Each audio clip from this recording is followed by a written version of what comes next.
Hey guys, welcome back to the channel. This is a story about what if Naruto x Luna Lovegood chunin exam. Before I start, please support for more amazing content and do consider subscribing to my channel and share this video with your friends. This is written by Sheltie and link in description and support writer. Let's start the video. Chapter 1. The beginning. A young man who was dead asleep to the world bolted up wide awake panting and sweating. Someone beside awoke also and touched the man's arm. "What is it, dear?" the woman asked worriedly. "I just felt an incredible source of magic," he said as he wiped a bit of sweat from his brow. "Where was it, dear?" the woman asked. "It's not here, that's for sure. It's outside our world. It was so powerful that I was able to sense it," the man said, furrowing his brow trying to pinpoint where he had felt the magic. "What are you going to do?" the woman asked with worry and curiosity. "I need to go and check it out," the man said. "Fine, I'll start packing," the woman said, getting up. "Wait, what?" the man asked, blinking. "You don't think I'd let you go running off on your own, do you? Heavens know what kind of trouble you'd get into without me," the woman said with a teasing smile. "Fine, I guess you can test your theory on other worlds and the ritual that you've been working on," the man said with a sigh, since he knew there was no way of talking his wife out of not joining him. "I guess, just give me some time," the woman said. Scene break. The couple made it, though it took some time, and the woman's calculations that she made told her they'd arrive some time before her husband, sensing the magical outburst. So they arrived and they found themselves by some big gates. They used their magic, which still worked, on the guards and entered the village. They skimmed the minds of all around them and found some things were not right. It was agreed before they left that they needed to use all of their powers to the best of their ability with the rules they knew be damned. They couldn't go in blind into anything, especially into a new world they knew nothing about. It appears there was much animosity around such a young boy. This didn't seem right, so they dug deeper and found out why. It didn't make sense, but they were foreigners in this world and needed information. After settling in and falsifying papers that would say they were citizens of the village, they got settled. The woman got a job at the library where she learned all she could about their new home. As well, dug deep into people's minds to find what they needed. They found that many of the people didn't have protected minds. They found this world had ninjas, and there was 5 major countries, each with a village that held ninjas, with smaller countries and their own ninjas. Though there were many ninjas around, the ninjas from villages wore headbands with the symbol of their village. They gathered much info reading shinobi minds and found that some of them weren't that terribly guarded at all, so it was easy to get what they needed without them knowing at all. Then there were some with some kind of mental shields, but they weren't strong enough to stop their probes at all. They, however, never probed deeper than they needed to. Scene break. The man found the boy when the burst of magic happened. He found the boy being attacked by several villagers. This enraged the man, but he saw the boy let out a huge blast of magic, sending the villagers flying to the ground. The boy got up and ran away with the man following him. The boy got back home panting heavily. "You sure run fast for having such small legs." The boy turned and found a man in his apartment. He had black messy hair, kind emerald green eyes and a gentle smile. "Who are you?" the boy asked warily. "My name Naruto is not important right now. I am here to help you with what had happened right back there," the man said.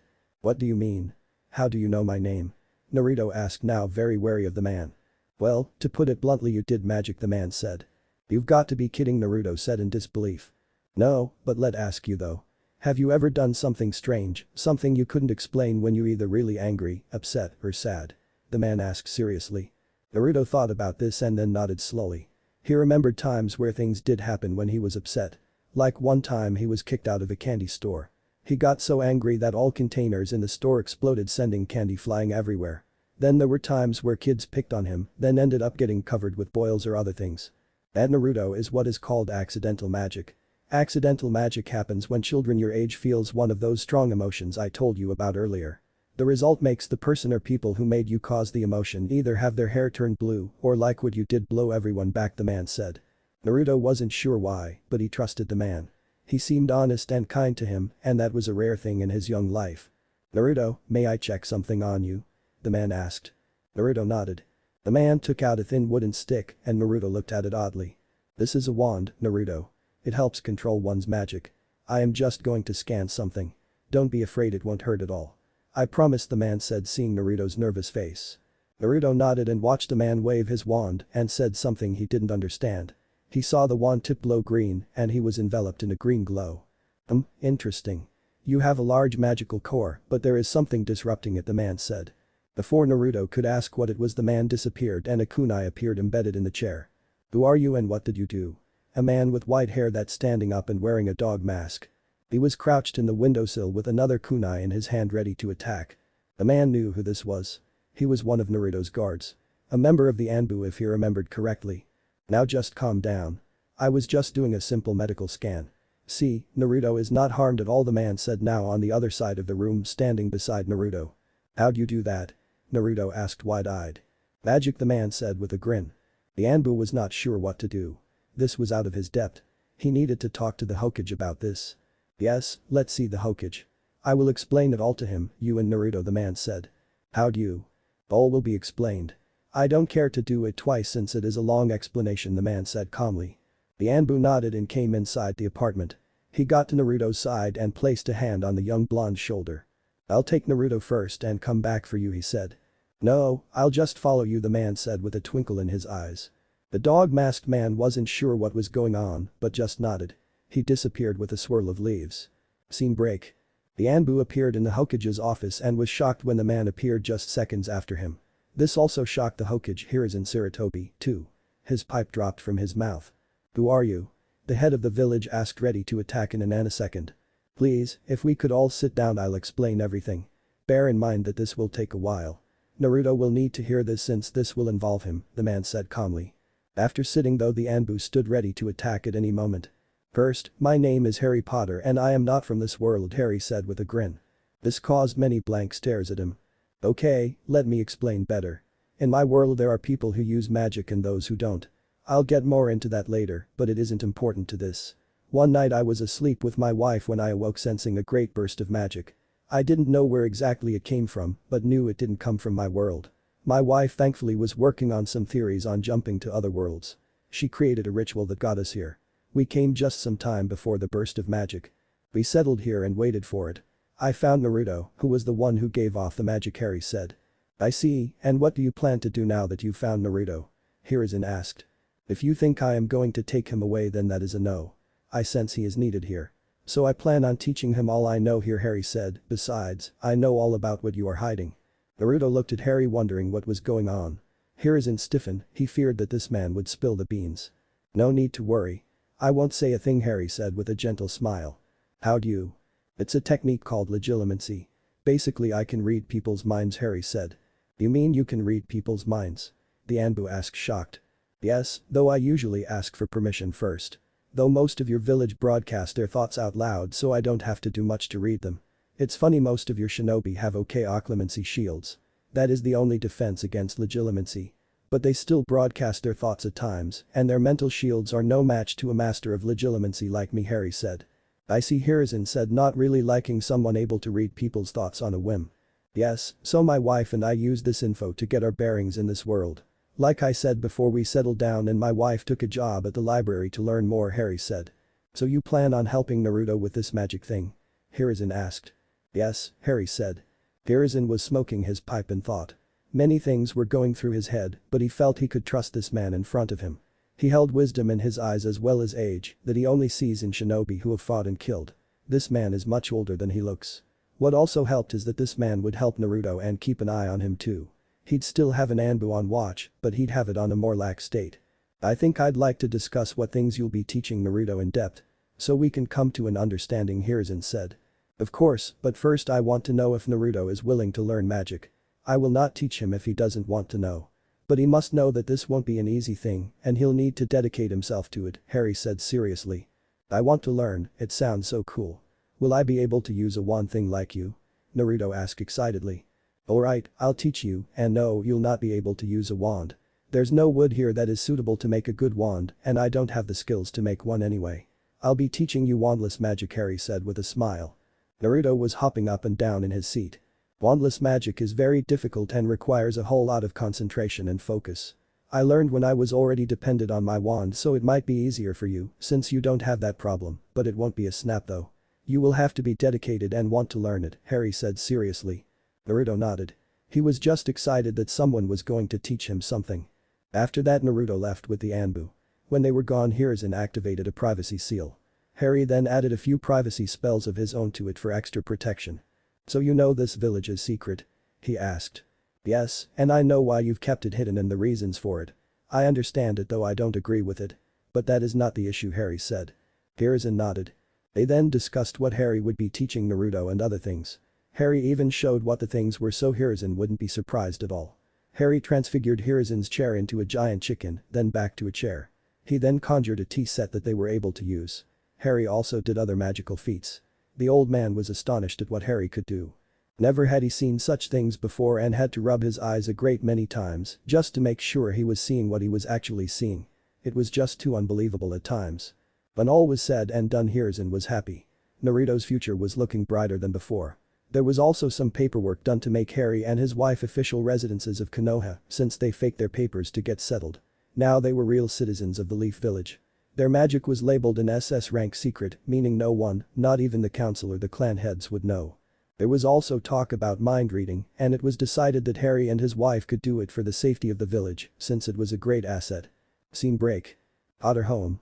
Harry talked to his wife about what has happened and she agreed. They were now going to teach Naruto.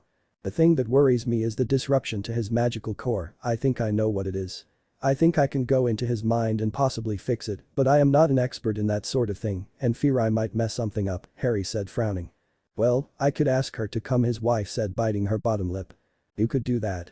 Harry asked. Yes, though give me some time to work it out, she said. Harry nodded. They had a plan. Scene break. It was a couple weeks and Naruto was learning magic. Though it wasn't the thrill the young blonde was hoping for. All Harry did mostly was have him mediate. This annoyed the blonde spiky-haired boy. Naruto, this is an important skill to have. You need to be able to control your magical core, and this is the only way. Without control of your magic it can go wild and hurt people. This will also get you focused and controlled. It will make your concentration better and you'll be calmer. That, and it will help when you become a better ninja, Harry said firmly. Naruto perked up when he heard about it helping him be a better ninja. He still wanted to be one even after learning about magic. His dream was still to become Hokage. So he put up with the mediation thing and was getting better at it. Along with the mediating, Harry had Naruto build occlumency shields to help protect his thoughts. More days passed and one day Naruto was in the woods that they used as their place to mediate. This time he saw Harry was bringing someone. She had long blonde hair, misty blue eyes and an almost ethereal quality about her. Naruto, this is one of my closest friends, Luna Lovegood. Luna, this is Naruto, who have I told you all about, Harry introduced. Nice to meet you, Naruto, shall we get started? Luna asked. Naruto blinked. What was she talking about? Naruto, remember when I told you about your magical core being disrupted? Harry asked. Naruto nodded. Well, Luna here is going to enter your mind and hopefully fix the problem. What I need you to do is lower your shields. Now I know they aren't strong enough to stop Luna anyway, but it is best to do so as to not harm your mind, Harry said. Naruto nodded and took a deep breath and lowered his mental shields. Are you ready? Luna asked. Naruto nodded. Good, let's begin. Legilimens, Luna said as she pointed her wand to Naruto's head. Naruto's mind. Luna appeared in a dank sewer-like place. She looked around, taking it all in like she was in an amusement park. She heard a growl and saw a large cage. It was covered with papers that were either hanging off or wrapped around the bars. Written on all of them was the word seal. Hello, Luna said in a chipper tone. Foolish human, I'll rip you to pieces if you come closer, the creature in the cage rumbled. That won't do at all. Naruto, would come here please? Luna called. Naruto appeared beside Luna and blinked. How'd I get here? He asked, confused. I called you. This is your mind, Naruto. You can do anything you want, Luna said. Naruto nodded. What I need you to do is give me permission to do anything in your mind, Luna said. Why? Naruto asked, confused. Because since it is your mind I can't do anything without your permission. It is quite rude to do so otherwise, Luna said. Naruto thought about it and nodded. He gave his permission to Luna. Luna smiled and she pulled out her wand, which she turned into a long whip. She walked forward to the cage without fear. She raised her arm up and brought the whip down. When it connected to the beast there was a crack like fresh thunder. Ow. That hurt, the beast roared. Bad Kyuubi, bad, bad, bad Kyuubi. You've been a naughty fox, Luna intoned as she kept whipping the beast. Naruto could only stare in shock and awe of Luna doing this. She would continue to whip the beast as she scolded it too. It was a bit of an odd sight to say the least. Soon Luna stopped. She tucked a piece of hair back behind her ear. She was barely winded at all. Now, here's what is going to happen. You are not to disturb or disrupt Naruto's chakra or magical core. You are going to allow Naruto to use your chakra whenever he wants or needs it. You will do your best to protect him if he's in mortal danger. You are in no way to ever harm him in any way. Do you understand me? The blonde asked as she cracked the whip again. Yes, yes, I understand. Just quit doing that, the Kyuubi grumbled. Fine, but I want your word. I know demons like you have to have some honor of some kind. Swear it, Luna said sternly. The Kyuubi grumbled a bit more only to get another couple lashings. I, the Kyuubi, Lord of the Nine Biju, swear on my 9 tails to work with the boys. Luna shook her whip, Naruto's chakra and magical core, as well as to allow him access to my chakra whenever he is in need of it. I will also protect Naruto if ever he's in mortal danger and will do no harm whatsoever to the boy. I swear it, the Kyuubi said, grumbling a bit at the end. Good, now we must be off. Nice talking to you, Luna chirped happily. Naruto and Luna disappeared as the Kyuubi huddled back in its cage licking its wounds. Back in the real world. So, did it all work? Harry asked anxiously. Yes, Luna said brightly, then told Harry what she did. Only you, Luna, Harry chuckled. Luna just smiled. So, is that what you call aggressive negotiations? Harry asked with a smirk. No, I was just softening the Kyuubi up. This is what I'd use if I needed to get aggressive, Luna said as she conjured a whip with several lashes at the end. Naruto's eyes widened at the sight as Harry just shook his head and sighed. He knew Luna was unique and all, but even after all these years that he's known her, she still somehow surprised him. How and what is the Kyuubi? Naruto asked. Harry and Luna looked at one another, not sure how to answer this since they hadn't planned on this. Oh Harry, even now in a whole new world you can do something like this, Luna said with a rueful smile.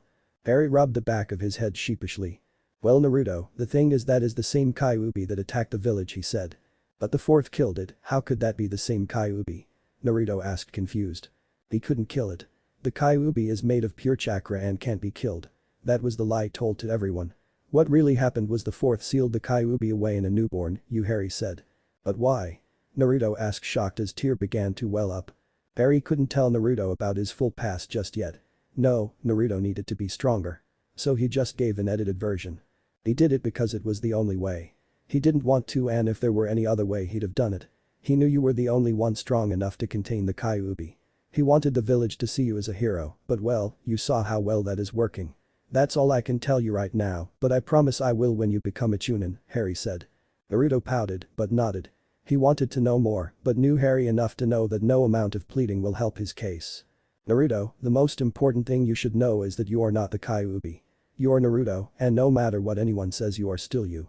The Kyuubi is sealed inside of you, but you are not the Kyuubi, Luna said gently. Naruto nodded though tears were making his way down his face. This was the reason why the villagers hated him. He then felt a pair of soft arms wrap around him. He stiffened as he let out a gasp at this foreign feeling, but then clung to it like a lifeline. Luna was hugging Naruto tight as she let him let out all of the tears he's held back. Once Naruto was done, he looked up and Luna smiled at him. He gave her a small smile back. Okay, now that is done, let's go home, Luna, Harry said. Actually Harry, I would like to live with Naruto, if that is alright with him, Luna said, still kneeling in front of Naruto. Why? Naruto asked. I think we can be good for each other, don't you? Luna asked smiling. Naruto couldn't figure out why, but he agreed to let Luna live with him. He liked the blonde woman a lot, even though he had just met her. She gave great hugs though he's never had one before at all. Harry though knew why. Luna knew Naruto needed a mother figure in his life. Luna knew what life was like with really no guidance at all really, and didn't want Naruto to go through that. He nodded and left. Scene break. Luna living with Naruto changed the boy. The apartment was now clean and organized. Luna had used some magic to expand and repair things, as well as to make a room for herself, since it was a one-bedroom to start with. Naruto was in awe when he saw Luna work. She was so graceful and precise. Naruto learned some manners as well as got some better eating habits, that meant he didn't eat ramen all the time. Luna cooked and bought all the food for the both of them, as well as other items too. Hermione and Luna helped improve Naruto's handwriting, as well taught him math, reading and other things that he was supposed to know at his age. He didn't know these really well since he was banned to going to school. Not even the Hokage could force this since the civilian council ran the school. The villagers tried to shun Luna, but the airy blonde shrugged it off. She also gave off an aura that made all the villagers a bit uneasy, and they were afraid to mess with her when she stared them in the eye. It was like she was looking at their very soul. So they shied away from the blonde and let her do what she needed to do, never overcharging for fear of her stare. Scene break. Naruto by now was very proficient in his occlumency and had a handle in some of his wandless magic. Naruto decided to use a sticky fashion to look like a wand to help direct his spells where he wanted to go, since he didn't have that amount of control down yet. With that he also got a wand holster for his false wand, just like what Harry and Luna had. At this time Harry decided to bring in some ninja skills now. Naruto only knew some very minor spells, but that was a good start. Naruto was waiting with Luna when Harry appeared. He was with a woman with long wavy brown hair. His eyes widened and took in the sight. She was beautiful, he thought. Naruto, this is my wife Hermione, Harry said. Nice to meet you, Naruto said shyly as a pink hue appeared on his cheeks. Luna smothered her giggles as she could see that Naruto had a crush on Hermione. She didn't even need to use her legitimacy to see that. Nice to meet you, Naruto. Harry has told me a lot about you. Now what we're going to do today is teaching you chakra control, specifically tree climbing, Hermione said, getting into her lecturing tone. Naruto knew what chakra was from his reading that Luna and Hermione had him do. What, but I know how to climb trees, Naruto said. Not like how ninjas climb trees, a voice said. The Anbu that wears the dog mask appeared. He rarely watched Naruto now, with Luna being with him most of the time, but had grown attached to the spiky blonde and checked in on him whenever he could. Hello there, Luna greeted with her usual serene smile. Sorry to interrupt, but I couldn't help overhearing you, the Anbu said. Not at all, in fact I think a practical demonstration would be grand since Harry, Luna nor I have chakra at all, Hermione said. It was found that the three magicals had no chakra whatsoever. Even though Naruto had both chakra and magic within him. They didn't know why this was, but Hermione was researching it. The Anbu nodded and looked to Naruto. Watch closely, he said. He made a hand sign of the ram, then began walking up the tree trunk with no effort whatsoever. Naruto stared in awe of the sight. Wow, I'll learn that, he said with excitement. Yes, but it will take much time and practice to get it down, Hermione said firmly. Naruto, this will help you control your chakra so you won't waste chakra during battle, Harry said. Naruto looked confused. Naruto, you have large chakra reserves as you know, Luna said as Naruto nodded, but even with large chakra pools, you can still waste them if you put too much chakra into a jutsu. It's the same for magic. You should never overpower a spell no matter what. This exercise will give you control, since you must put just the right of chakra on the soles of your feet so you can stick. Too little and you fall, and too much you get repelled. She's right, Naruto, this will definitely help in battle, so you don't wear yourself out by using all of your chakra in only a few jutsus, the Anbu said. Naruto nodded. Good, now do this hand seal to concentrate your chakra. Once you feel ready start walking up the tree, the Anbu said, showing the ram hand sign to Naruto. Naruto did the hand sign and then he felt ready. He was about to put his foot on the tree trunk when he was stopped. Naruto, before you begin. Go slow, remember this isn't a race. When you go slow you will learn how much chakra you really need and not overdo it the next time, Hermione said. Naruto nodded and began walking up the tree slowly. A few times he slipped but he was able to stay on the tree. He got to the top and shouted with glee, only to lose his concentration.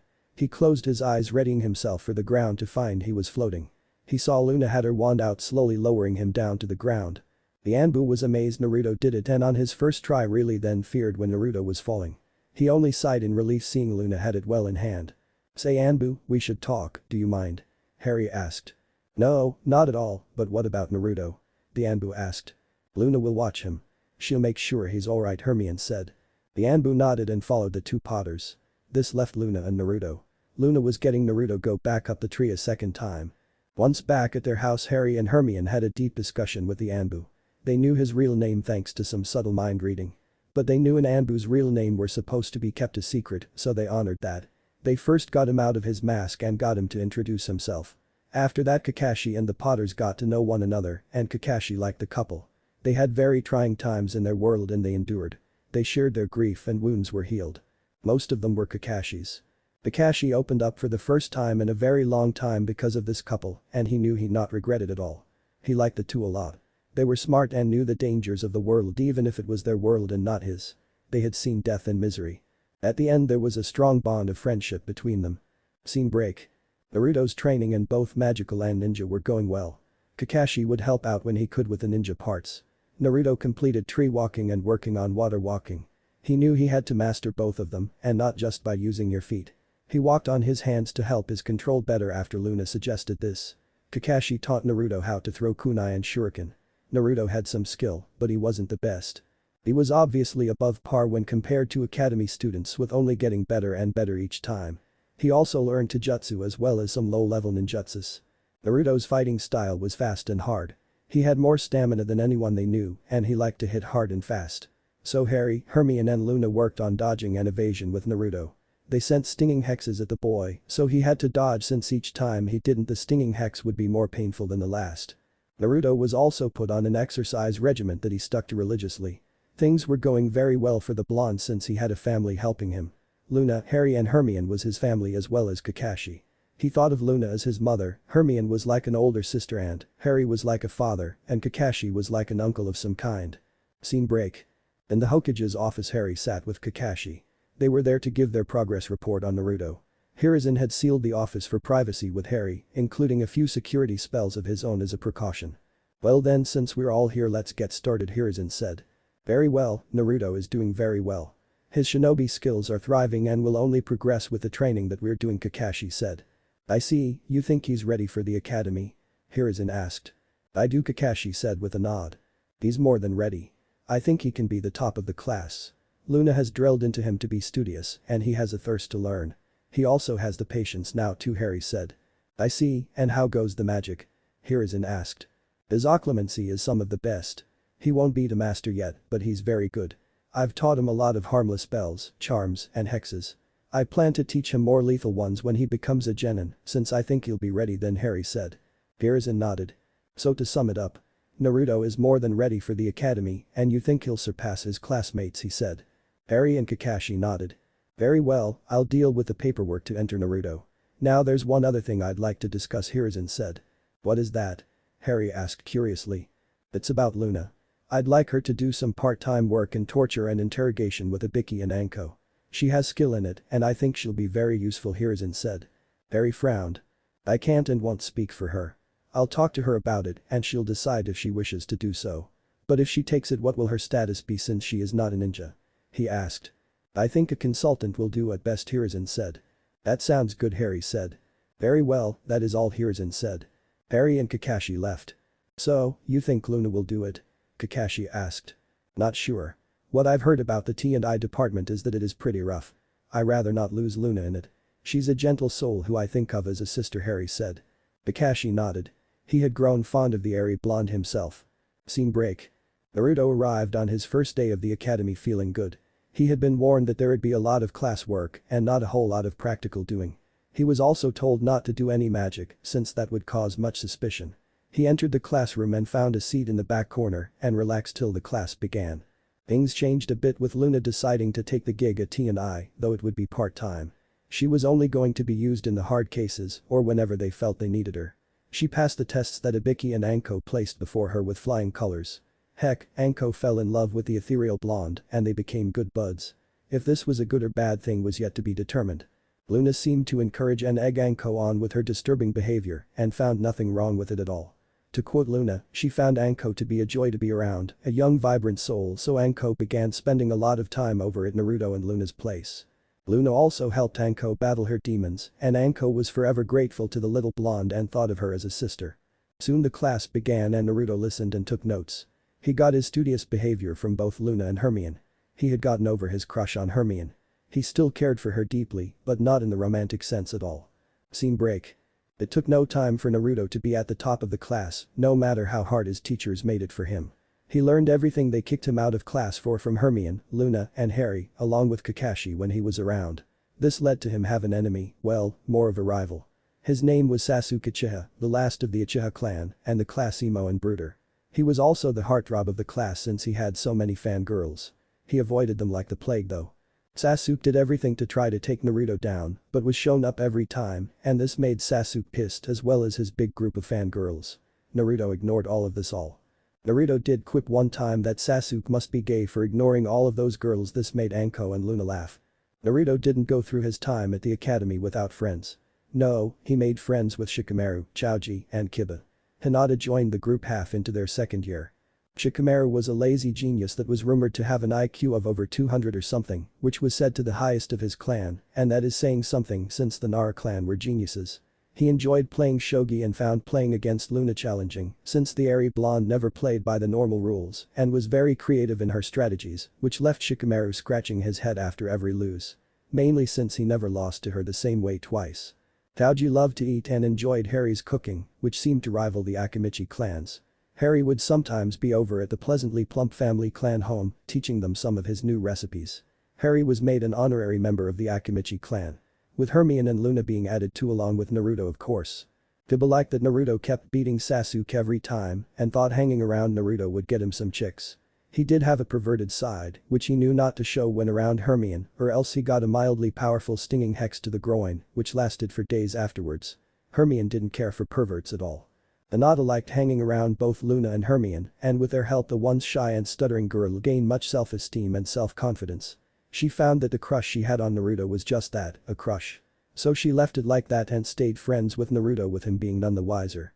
She also got better in her family style and had beaten her sister in a spar that got her father's attention. She was now one of the best in the family, with her even holding her own against her cousin, who was considered a prodigy. With all of this Naruto learned more. His skills in both magic and shinobi were great. He could walk on water now, both with his feet and hands. Now he was working on fighting on water. His magic was great and he has mastered all of the spells Harry had taught him. He also learned to spread out his senses using both his magic and chakra to detect opponents whether hidden or not. It was better than the Hyuga's Byakugan. His ninjutsus were pretty good since Kakashi taught him some slightly higher level ninjutsus. Naruto had his own taijutsu style, well, two really. One was a more lax one that blocked and countered the opponent's attacks, while the other was his speed and pound one. He had no aptitude for genjutsu, so they worked on him recognizing them and breaking them. Naruto's friends were shocked and amazed when they learned that Harry, Hermione and Luna knew and could do magic, and Naruto could too. They promised to keep the secret since this was an SS rank secret and could get them killed if they spoke about it, and so Naruto would have an edge in battle. They weren't told everything of course, but they understood that there were some things that couldn't be divulged to them. Scene break.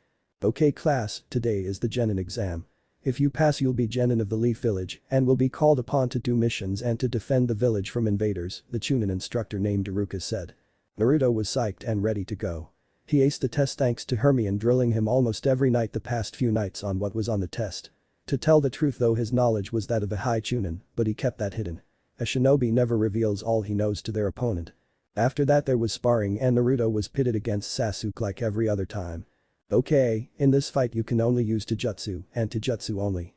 The match will be over when one can't go on, calls quits, or I deem the match to be over. Please try not to kill your opponent, Iruka said, adding the last part since he knew these two went a bit crazy when they faced off. Begin. He said. Naruto got in his fighting stance. Sasuke began with charging at Naruto. He's doing this again, I thought he learned his lesson, Naruto thought. When Sasuke got close Naruto grabbed his fist and spun the Uchiha around and then kicked him in the back. Sasuke fell forward and used one hand to catch himself before springing back and landing on his feet. He glared at Naruto. That's anyone? Shino Aburam asked as he pulled out a box from his coat. Hell yeah, 80 Ryo says Naruto kicks the Uchiha's ass, Kiba said happily. No way, dog breath. I got 120 Ryo on Sasuke winning, Ino Yamanaka said with a glare at the Inyazuka. Yeah, Sasuke won't lose, Sakura Haruno said, agreeing with her former friend and now rival. Please, Naruto has this one before Iruka-sensei began it. I bet 150 Ryo Naruto will win and make the Uchiha eat dirt, Hinata said with a snort. This caused many of the other Uchiha fangirls glare at the Hyuga, but they knew not to mess with her since she now had a backbone and could kick your ass easily now. The fangirls and Naruto's friends put their money in and they watched the match. Sasuke was panting, every time he attacked Naruto would counter him and knock him back and hit him somehow. He had to find an edge somewhere. He finally got frustrated and did some hand signs. Pain. Fireball jutsu. The Uchiha said as a burst of flame came from his mouth. Several were shocked that Sasuke would cheat. Naruto's friends growled with anger. Iruka was ready to stop the match, but Naruto halted him with a grin. Naruto then seemed to disappear just before the fireball hit him. He then appeared knocking Sasuke down hard, making the Uchiha eat dirt. When Sasuke turned on his back spitting dirt out, he found Naruto over him with a kunai pointed at his throat. What Naruto did was apparated away from the attack. Give up, you can't win, Naruto said firmly. Naruto wins, Iruka said shocked. Naruto got up and headed to his friends who were gathering their winnings and grinning like mad. Nice one Naruto, you totally owned him, Kiba said grinning. Yeah, you did well, Naruto Chouji said after he swallowed a load of chips. You could have ended it earlier, Naruto. You are so troublesome, Shikamaru said lazily. Where's the fun in that, Shikamaru, Naruto said with a grin. Shikamaru shared the grin with lazy one of his own. The rest fights and all of Naruto's friends won. They all trained together when they could, which was often. The three magicals, Harry, Hermione and Luna, watched over them and provided advice and tips for them all. Next was the three jutsus all genin must know. They were Kawarimi, Henge, and Bushin. Naruto knew these three by heart by having Kakashi make him work on them every day in almost real-life fighting conditions. Heck, he could do them in his sleep. Though the Bushin was hard since he had so much chakra that it was hard to do a normal Bushin. So Kakashi taught Naruto Kage Bushin instead, and when Naruto learned how to drop his chakra level to as low as he could get, he then got the normal Bushin down. With Kage Bushin Naruto learned faster since when each of his clones disappeared he'd get their memories. This helped immensely. He stood outside with the rest of his class waiting for his turn. When each of his friends was called he grinned and gave them a thumbs up since he knew they'd pass. When each came out holding their hit I-8 and Naruto congratulated them. Soon it was his turn. Uzumaki, Naruto Iruka called. His friends gave him the same thumbs up they got from the spiky blonde. Naruto headed in with confidence. Okay Naruto, you know what we're looking for. Start when you're ready Iruka said. Naruto did and he was given his hit I-8. He strolled out holding it up like a championship belt. He was congratulated. Soon they were outside and the new genin were congratulated by their families. Naruto saw his family and went to them wearing his hit I-8. Knew you could do it, Harry said with a grin as he ruffled Naruto's hair. I am so proud of you Naruto Hermione said hugging Naruto tearfully. Luna hugged Naruto when Hermione ended hers. Naruto had a huge grin on his face. Come on, I talked to Chauza and we're all getting together for a big party to celebrate you becoming a genin. All of your friends are invited Harry said. Alright. Naruto shouted. They partied all night at the Akimichi compound with Kakashi joining in later and flirting heavily with Luna, who seemed amused and returned the flirting with Kakashi. Harry and Hermione stayed by one another's side but were having a grand time. The Inyazuka were there and were a bit rowdy, but they were so close to their animal instincts it was normal. The Naras watched it all with lazy smiles.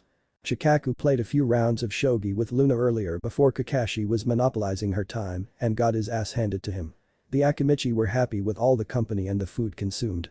They worried not about the amount eaten since happy people were people with full stomachs. Hinata was the only Hyuga there since the rest of her family was quite stuffy. Naruto and his friends all talked about who'd be on their team and hoped that they'd be together even though they knew not all of them could be together. They also talked about missions they'd have. None of the adults there gave away that all genin got D-rank missions since it was so funny to see their faces when they all found out. The night finally ended when it was late and they all needed to go home. After some final goodbyes they left. End of chapter. Chapter 2. Kakashi was with the other Jounin senseis in the Hokage office, ready to get their teams. He was reading his orange book, which he read only when Hermione wasn't around since she didn't like perverts and would hex them with a powerful stinging hex to the groin. Kakashi learned this the hard and painful way and couldn't walk right for 3 days straight. Good, you are all here Hiruzen said as looked at all the Jounin sensei in front of him. Kakashi now was on time since he found Luna didn't like people being tardy. So he made more of an effort to be on time. Soon teams were being picked with the gathered Jounin looking through the new genin profiles. Kakashi knew the one student he wanted. That was Naruto. He knew that the council wanted him to pick Sasuke since he could teach the Uchiha how to use the Sharingan. Kakashi didn't want to do this since after hearing from Naruto how much of an emo the Uchiha was and the ego and arrogance that went with it. That insaid boy had yet to even gain the Sharingan. He knew he wouldn't have a thrill teaching the brooding boy at all. I'll go with the Aburam, Hyuga and Inyazuka. They'd make a good tracking team Kurinayu he said, she was a Jounin and this was her first team. Inara, Yamanaka, and Akimichi. I know they'll be just like their parents Asuma Sarutobi, whose father is the Hokage. Other genin were chosen and selected as well as argued over. Kakashi looked up from his book. I'll take the Uchiha and Naruto. The third member of my team will be whoever is left over he said in a bored tone. The rest of the Jounin knew why he'd picked the Uchiha, but why Naruto? They knew Naruto held the 9 tails and none hated him, but why would Kakashi want him? They looked at Naruto's profile since they all skipped over him to look at the others.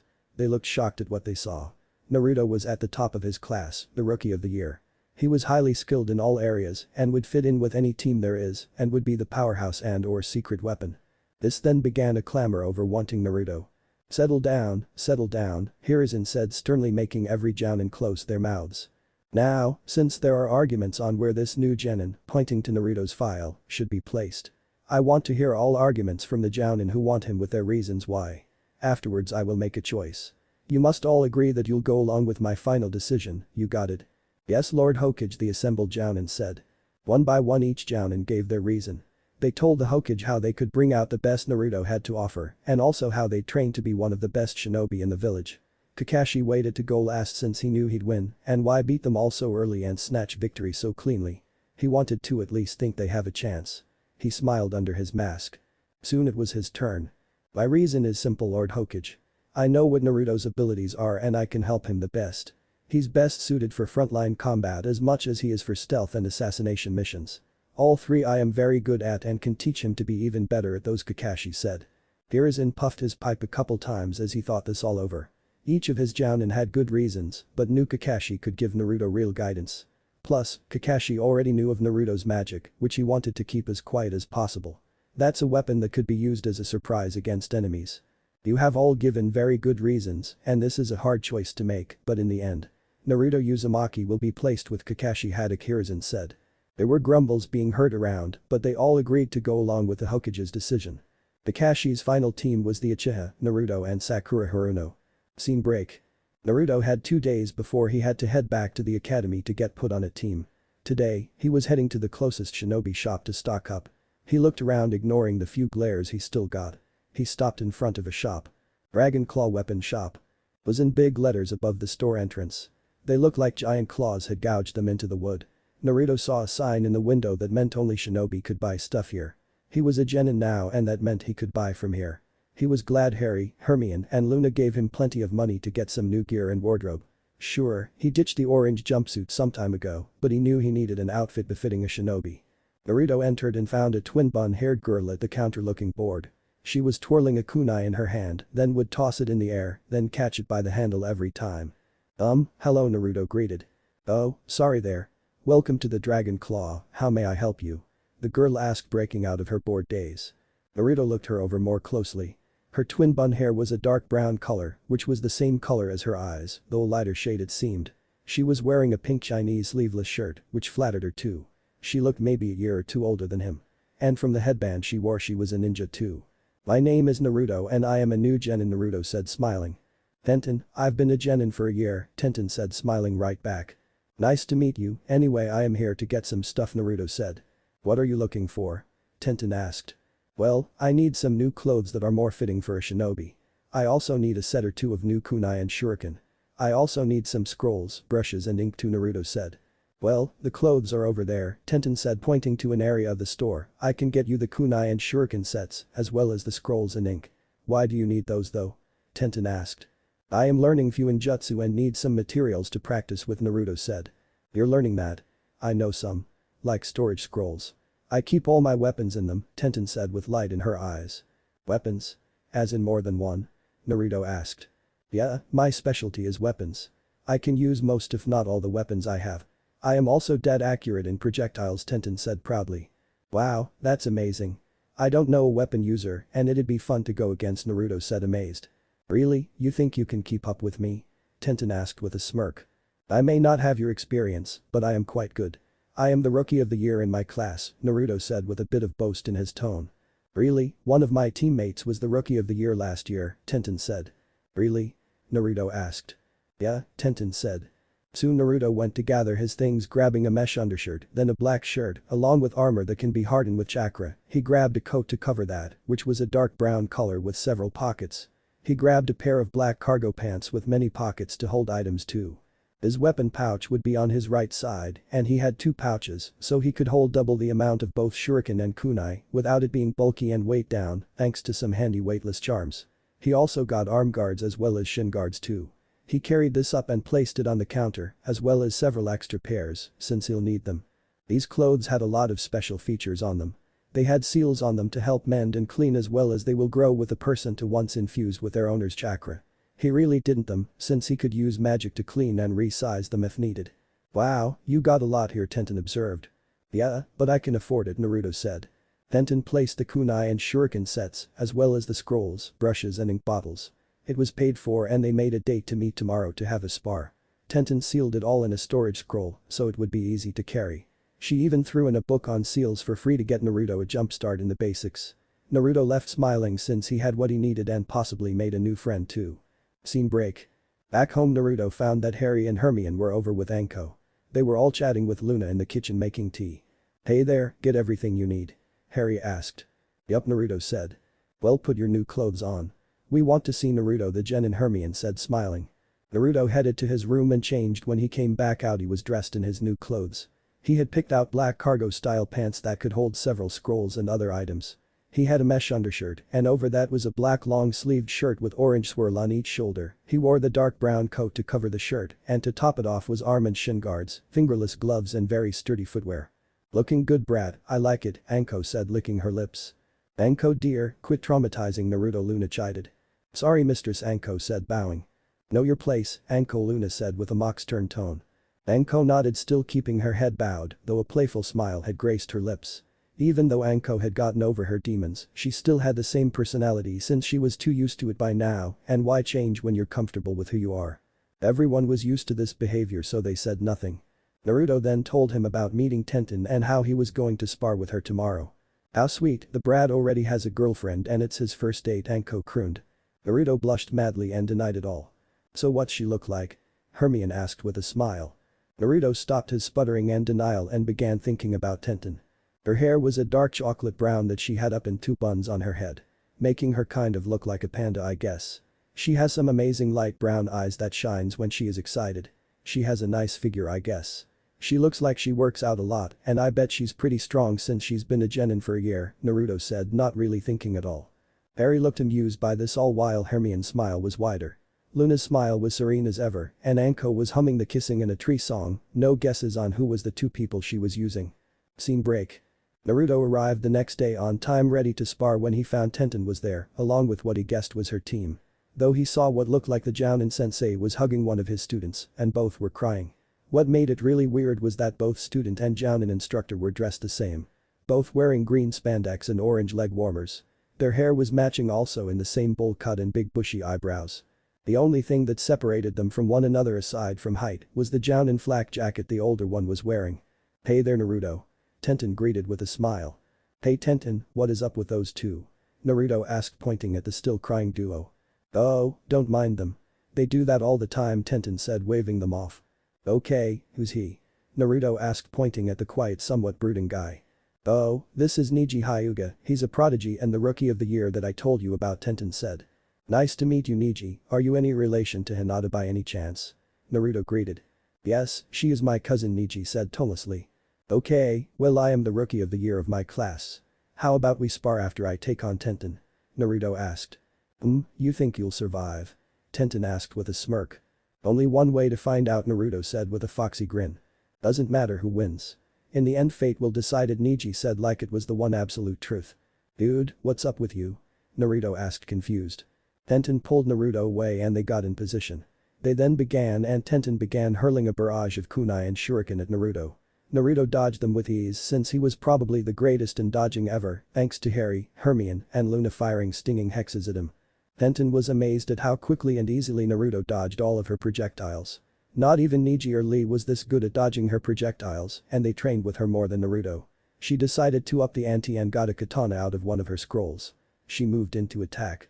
Naruto saw this and twisted his body away and pulled a kunai to block Tenten's next attack. Tenten then began going at Naruto, with Naruto blocking all of her attacks, as well as doing some of his own. He'd throw punches and kicks with Tenten evading them, though he got a few in, and Tenten would rub the spot where he made contact. Naruto dashed in, quickly stunning Tenten. He then slammed his palm into Tenten's chest, making her gasp. Naruto then used his other hand and twisted the katana out of Tenten's grasp while she was recovering. When the blade fell to the ground, Naruto kicked it away so the weapon mistress couldn't grab it again.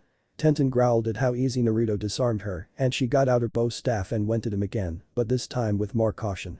Naruto bobbed and weaved from the jabs and thrusts. He also blocked some swings with his arms, and he thankful he got those arm guards, since it would have hurt without them. He couldn't get close since the staff made him keep his distance. He knew Tenten did this deliberately since she knew he could hit her hard. Getting a bit tired, Naruto decided to attack, so after blocking a strike from Tenten, he grabbed a hold of the staff and pulled it forward along with Tenten herself. He hit Tenten with an uppercut to the gut, knocking the wind out of the kunoichi. Naruto let go of the staff after his strike, and Tenten moved away, still able to keep a grip of her weapon, but she was rubbing her bruised gut. That really hurt. Okay, that was painful, she muttered. Sorry, but I did hold back. I didn't want to hurt you badly, Naruto said. The battle went on, with now the green spandex duo watching as they shouting things like flames of youth and springtime of youth. Neji watched curiously as he tried to analyze Naruto's battle style. What they didn't notice was Harry, Hermione, and Luna coming in to watch. Naruto and Tenten were both panting and sweating. Though Tenten was more so since she was getting beaten. But she was stubborn and wouldn't go down. Tenten, please let's just end this. I really don't want to hurt you anymore, Naruto said with concern. I thank you for your concern, but I am a kunoichi and I will not give up, Tenten stubbornly. Naruto sighed. While he was fighting against Tenten, he had skimmed her mind and found out a lot about her. Her thoughts weren't quite hidden yet since she wasn't that battle-hardened yet. He saw her dreams, her goals, her hopes. He really liked her even if he wouldn't admit it out louder to himself. Fine, this one will wrap it up, he said. Tenten readied herself and Naruto vanished only to appear behind her with a kunai to her throat. "Liv?" he asked. Tenten nodded. Neji was shocked. He had no idea what just happened. He hadn't activated his Byakugan during the spar, but now he wished he had. He had never seen anything like this before. Gosh, that was a most excellent spar, wasn't it, Guy-sensei? Their flames of youth burned brightly, didn't they? The mini-me asked with exuberance. Yes, my youthful student. They both showed off their flames of youth tremendously and it makes me weep at how brilliant they glow together, Guy-sensei said with waterfall of tears pouring down his face. What is wrong with them? Naruto asked, jabbing his thumb at the weird duo. Nothing, this is normal for them, Tenten said with a sigh and sweat drop. Naruto had a hard time believing this and didn't dare sneak a peek in either of their minds as he was afraid of what he might find. That was a great spar, Naruto Harry said. This made everyone turn to Harry, Hermione and Luna. Who are you? Neji asked suspiciously. Easy Hyuga, we come in peace, Luna said with her ever-present serene smile. Neji's eyes narrowed. Harry, Hermione, Luna, what are you doing here? Naruto asked. You know these people, Naruto? Tenten asked. Yeah, Luna lives with me and Harry and Hermione live close by, they are my family, Naruto said. Family, but you don't look alike, Tenten said confused. You don't have to look alike to be family, Tenten Hermione said. How do you know my name? Tenten asked. Naruto told us about you yesterday, Harry said with a smile. Tenten just nodded. What was that move you used against Tenten to end the fight? Neji asked. Not telling. All shinobis need their secrets, Naruto said with a foxy grin. The magicals knew what Naruto used. He used apparition to win the fight. Naruto was as good as Harry and Hermione, meaning he could apparate without making a sound. Luna only made a slight sound when she apparated, though not many can hear it. Gosh, you must be Luna. You help out down at the T&I that I've heard so much about, Guy-sensei said, taking in the small blonde woman. Yes, that is me, Luna said with a nod. This had the three genin shocked. The small blonde worked in T&I. That can't be right. You work in T&I? Neji asked incredulously. I do, but only part-time or when they need me. They are lovely people down there, Luna said pleasantly. But how can you do that? I mean, I've heard what they do and you don't seem hardened or anything. Tenten asked shocked. Don't let her normal quirky disposition fool you. Luna has seen much horror in her life and she has fought and killed people, Harry said firmly. The mood somehow darkened with this. Naruto knew there was a past there with the three magicals, but they never talked about it. He knew it must have been very hard for them and never pried into it. I could tell that the three magicals were not normal civilians. His shinobi senses were on high alert of how dangerous these three could be if provoked or attacked. He may be quirky and odd, but he was a shinobi through and through, and that meant he could sense many dangers and their degrees. The three magicals' degree of danger would be akin to S-rank missing nin. Remember, my youthful students. Never underestimate anyone, whether ninja or civilian. You never know what they might be hiding, the green spandex Jounin said in a rare stern firm tone. The mini-me, whose name is Rock Lee, nodded his head like a bobblehead doll. Tenten just nodded once. Neji crossed his arms. Alright, so what about that spar, Neji, you up for it? Naruto asked. Fine, but fate has already determined who will be the winner, Neji said. Naruto scratched his head with a confused look on his face. Harry had a deep frown on his face. He didn't like this kid at all. Hermione sensed a change in her husband's behavior like it was her own. She gently wrapped her arm around his and leaned into him. Don't listen to him. He doesn't know what he's talking about, she said softly. Luna looked a bit worried about Harry, who she thinks is her older brother. She knew that he hated things predetermined like fate and prophecy, considering he's had more than enough of that in his life already. Meanwhile, back with Naruto and Neji both got in position and Guy moved in to referee so nothing would go wrong. He didn't need to do this in the match before since there didn't seem any chance of major injury. As for this one, well, he just had a bad feeling about it. This is a sparring match between Neji and Naruto. I want things clean. No attacks that will cause any major harm to your opponent's person. This match will end when one forfeits, the other has their opponent in a position where they can't win, or I deem the match to be over. Begin. Guy said. Naruto and Neji stood waiting for the other to move. Then Naruto sighed and made the first move. He moved in to punch and Neji dodged with his bloodline activated. He went to hit one of Naruto's Tenketsu points. But Naruto shifted his body out of the way. It helped he sparred with Hinata so much that he knew Gyuukin pretty well, so he can avoid the hits pretty well. This went on as both traded blows, though Niji's never landed since Naruto avoided each one. As for Naruto, he was hitting Niji, but not really hard at all. He didn't want to really hurt the Hyuga. "Is that the best you got?" Niji asked, wiping a small bit of blood from his cheek. "Well, I was going easy since this is a spar and not a real match. I don't want to hurt a fellow shinobi," Naruto said. Niji's eyes narrowed and charged in blazing. Naruto dodged each new fresh assault and then moved swiftly behind the Hyuga prodigy and chopped Niji's neck before the Hyuga could even have a chance to counter. This made the Hyuga crumple to the ground. Naruto was able to move that fast thanks to pushing his magic and chakra to increase his speed. "Naruto wins," Guy said with shock in his voice. Lee and Tenten were shocked also. Niji had never lost before except when he went against Guy, but that was normal since Guy was a Jounin and Niji a Genin. But Naruto, a fresh Genin who hadn't gotten his team yet nor even took the secret test to prove he was a true Genin, had beaten Niji. Lee whipped out a notebook out of who knows where and began jotting notes down. So he could find a way to beat Niji. Tenten, who had a small crush on the Hyuga, saw that kind of fate and her interest in Naruto grew. Just who was this kid? He should be fine. Just knocked unconscious, Naruto said, wiping the sweat from his brow. Luna conjured a towel that none of the ninjas saw and tossed it to Naruto. The short blonde grabbed it and smiled his thanks as he mopped his brow. "That was a most youthful match, young Naruto. I can see your flames of youth are burning quite intense," Guy said. "Gosh, I must train even harder now. After seeing Naruto beat my eternal rival Niji, I see I must re-evaluate my skills. If I fail I will run through the village backwards 500 times, Lee said with fire in his eyes. "Yes, my youthful student, and if I fail to help you achieve this goal I will crawl through Konoha on my belly 600 times, Guy said. "Bai-sensei. Lee. Bai-sensei. Lee." The two hugged one another as great amount of tears spilled from their eyes as a brilliant sunset appeared out of nowhere as well as a rocky beach with crashing waves to complete the disturbing picture. The action was so unexpected the magicals had no time to react to it. "What the blazes?" Harry asked, shocked. Hermione turned her head from the sight. Somehow this brought horrid images of Snape and Malfoy doing something similar in fashion. Luna blinked as she watched on and tilted her head as her mind began to think of a way to integrate this into her repertoire to use against unwilling talkers. Yes, this would work well. Tenten already had her head turned away since she knew this was coming. Niji was still knocked out on the ground so he wasn't in danger at all. Naruto shielded his eyes since he saw Tenten do the same. If she was doing it then he should too. Tenten made her way over to the magicals ignoring her teacher and teammate's strange behavior. "So tell me about yourself, I don't think I've ever seen you around," Tenten said. "Well Tenten, as you know I am Harry, this is my wife Hermione, and that's Luna. Luna lives with Naruto," Harry said. "Harry and I live close by and helped him train when he was younger.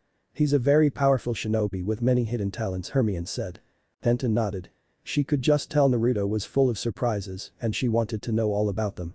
Never had she seen anything like it before. "But how do you train him, you aren't ninjas are you?" Tenten asked. "No, but we have much knowledge and experience," Luna said. Tenten was curious about this but felt like they'd never answer her truthfully. This irked her since she wanted to know, but she also liked puzzles and riddles. It kept her from getting bored.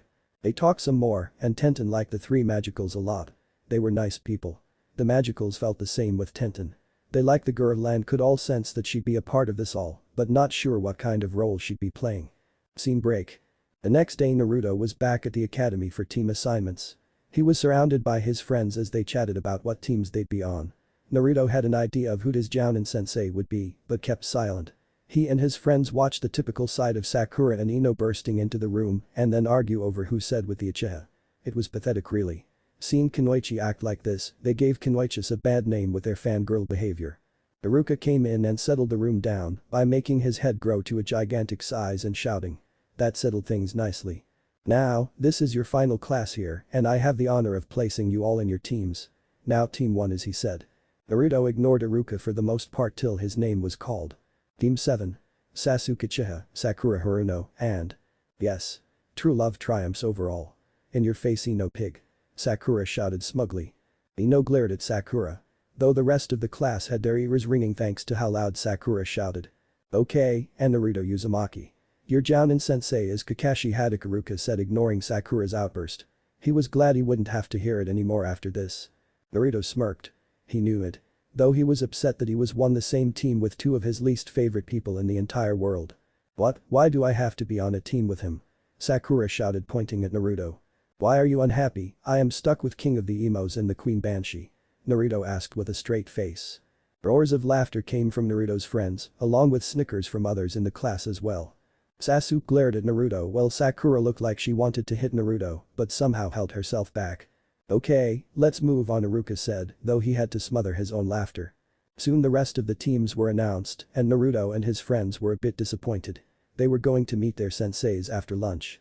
Though Choji and Shikamaru were teamed up with one another as well as Kiba and Hinata being teamed up together too. Naruto was alone. Though Naruto was glad he was right who his sensei was. He and Kakashi would get along on well since they already knew one another. Man, that sucks, Naruto. You have to be with those two. I feel bad for you, Kiba said, feeling for his friend. Man, this is going to be a drag. Ino's so troublesome, Shikamaru grumbled. Choji was just munching away at his bag of chips as he nodded with his best friend. We can still all get together though and train, right? Hinata asked hopefully. Of course you can. There are no rules against it, Naruto said. So it was agreed that they'd continue to train together even though they were on teams. They chatted some more as they ate their lunches about what kind of person their sensei was, though Naruto knew his already. After lunch they were back sitting and waiting on their jounin senseis to come. They slowly said their goodbyes to one another as they left, and soon it was just Naruto, Sasuke, and Sakura left. Kakashi arrived and poked his head in. From first glance I can tell two of you will be a pain. Meet in on the roof, Kakashi said in a lazy tone. Naruto rolled his eyes as Sasuke glared at Kakashi, and Sakura was wondering who the two was. Sasuke and Sakura got up and headed out, but stopped when they saw Naruto wasn't moving. Aren't you coming? Sakura asked. Oh, I'll catch up, Naruto said. Sasuke just turned away and Sakura followed like a puppy dog. As soon as they left, Naruto apparated to the roof. He found Kakashi already there reading his orange book. I thought Hermione burned that book up last time you pulled that out. Naruto asked. I've learned to have multiple copies, Kakashi said. Naruto just nodded, though he knew if Hermione ever found out she'd burn Kakashi's apartment down just to rid the filth. Heck, Harry had to hold her back from burning up a section of a bookstore that carried the series. She really didn't like those books at all. Sakura and Sasuke were shocked to find Naruto there before them. How'd you get here before us? Sasuke demanded. You say something? Naruto asked in a Kakashi-like manner. Kakashi smothered some laughter at this. Okay, sit down and we can get started, he said. The three genin sat down. First off, let's introduce ourselves. You know, likes, dislikes, hobbies, dreams. That kind of thing, Kakashi said. Why don't you start, Kakashi-sensei, Sakura said. Alright then. My name is Kakashi Haddock. I have many likes, a couple of dislikes. My hobbies are personal to me, and my dreams are private, Kakashi said. Naruto rolled his eyes at Kakashi's responses. He knew more than enough about the jounin and knew a lot, if not all, of his likes, hobbies and dreams were centered around a certain quirky blonde woman. The other two blinked, all they got was their sensei's name. Okay, you next, Pinky, Kakashi said. No need to go what she has to say. Let's just say there was a lot of squealing and giggling involved as well as blushing too. In the end her whole thing was pointless. Okay, you next, King Emo, Kakashi said, somewhat adopting Naruto's nickname for Sasuke. Same thing, Sasuke's intro didn't change at all. Though if you looked close enough you could see an emo storm cloud above the Uchiha. Right, then you're last, Naruto, Kakashi said with an eye smile. Naruto Uzumaki is my name. My likes and dislikes are known to my friends and my family, as are my hobbies and dreams. You two don't need to know them unless we become friends, and I highly doubt that will happen, and we'll mostly likely be acquaintances of sorts and teammates, but that's all, Naruto said. Right, now that is over you all have a test tomorrow, Kakashi said. What kind of test, sensei? Sakura asked. Survival, Kakashi said. But we've done survival training, Sakura said, confused. Not my kind, you haven't. Training ground 7 at 7 in the morning. Oh, and don't eat anything since you'll mostly likely throw it up. Bye, Kakashi said. The sun shined away. See you all tomorrow, Naruto said, then apparated away. Sasuke glared at where Naruto was. He had to know how that loser did that. He left with Sakura trailing him. Scene break. Naruto arrived back home to find Luna scolding Anko. Anko looked like a child who got caught with their hand in the cookie jar. Do I want to even know? He asked. No, Naruto, you don't. Oh, Tenten stopped by wanting to know who your teammates are, Luna said. Oh, where is she? Naruto asked. Your room, Luna said without taking her eyes off Anko. Naruto nodded and left, hearing Luna resume her scolding of Anko. He got to his room and found Tenten lying on his bed. Hey there, Naruto greeted. Hey, I like your bed. It's very comfy, Tenten commented. Naruto blushed slightly at this. So, Luna told me you're here because you want to know who my teammates are, he said. Yeah, Tenten said, sitting up. Naruto took the open space on his bed and sat down. So? Tenten asked. Well, I got Kakashi as my sensei, Naruto said. Really, my sensei and yours are eternal rivals? Well, that's what Guy sensei says, Tenten said, as she used air quotes on the words eternal rivals. Naruto quirked an eyebrow at this, and Tenten just shrugged. My teammates are the king of the emos, Sasuke Uchiha, and the queen Banshee herself, Sakura Haruno, Naruto said. Tenten giggled at the names Naruto had given his teammates. She was pretty sure he wasn't far off the mark when he made them. Are they really that bad? She asked. Yeah, the Uchiha is a brooding avenger type that would be happier if he got laid, but he always flees from his fangirls. That makes me think he'd rather play with kunes than shurikens, Naruto said. Tenten's eyes widened at this and stifled her laughter. Haruno is a fangirl and has no skills whatsoever. She's smart, probably the smartest kunoichi in my class, but she'll be a liability on missions since she is weak, Naruto said. Tenten nodded. She hated fangirls. They gave kunoichis like herself a bad name. Interesting thoughts on your teammates, Naruto. Naruto and Tenten turned and found Kakashi outside Naruto's open window. It's rude to listen on someone's conversation, Kakashi, Naruto said, frowning. Sorry, I didn't mean to, I just came by to see if Luna was around, Kakashi said. You could have went to the front door and find that out, not spy on me and Tenten, Naruto said, glaring at his sensei. Kakashi ignored him. So, is she around? He asked. Yeah, she should be. She's with Anko last I saw, Naruto said. Kakashi nodded and went through his room to meet Luna. Does he do that often? Tenten asked. Naruto just shrugged. End of chapter. Chapter 3. That night Tenten stayed for dinner with the Potters, also over too. Kakashi also joined them since he'd never give up a chance at being with Luna. Anko wasn't able to join to a mission she had to do. Naruto told the Potters about his team and they laughed at Naruto's apt descriptions of them both. Sounds like you are going to have an interesting time, Naruto, Harry said. Yeah, but I have a bad feeling about the Uchiha, Naruto frowned. What kind of bad feeling? Hermione asked with worry and curiosity. I don't know, I just feel like I can't turn my back on him for fear he'd stab it, Naruto said, frowning slightly. Be careful, Naruto, be cautious, but don't well. It will not help in the long run, Harry said sagely. Naruto nodded. Do you really think that, Naruto? Kakashi asked curiously. I don't know really, Kakashi. It's just a feeling. I know he wants to avenge his clan and everything, but to do that he'll need power and he won't do it the right way, he'll do it the easy way. Not the right way, Naruto said with a frown still on his face. Looks like you took my saying of the right and easy way to heart, Naruto, Harry said, grinning. Yeah, I know that anything in life you want you have to get the right way, not the easy way. There's nothing really easy in life, Naruto said. The adults at the table all nodded. There was no real easy thing in life. As for Tenten, she took these words to heart since they sounded true. Enough of this dreary talk. What kind of test will you be giving Naruto and his team tomorrow, Kakashi? Luna asked. Naruto and Tenten looked at Kakashi, interested in this answer. You know I can't tell you that. I want it to be a surprise for Naruto, Kakashi said. Please? Luna asked as she peered at Kakashi with puppy dog eyes. Her eyes were wide with hints of tears pooling in them. Her bottom lip was protruding and quivering slightly. Must resist, God, why can't I? Kakashi thought. Though he knew the answer to this, he just wasn't about to admit to it right now.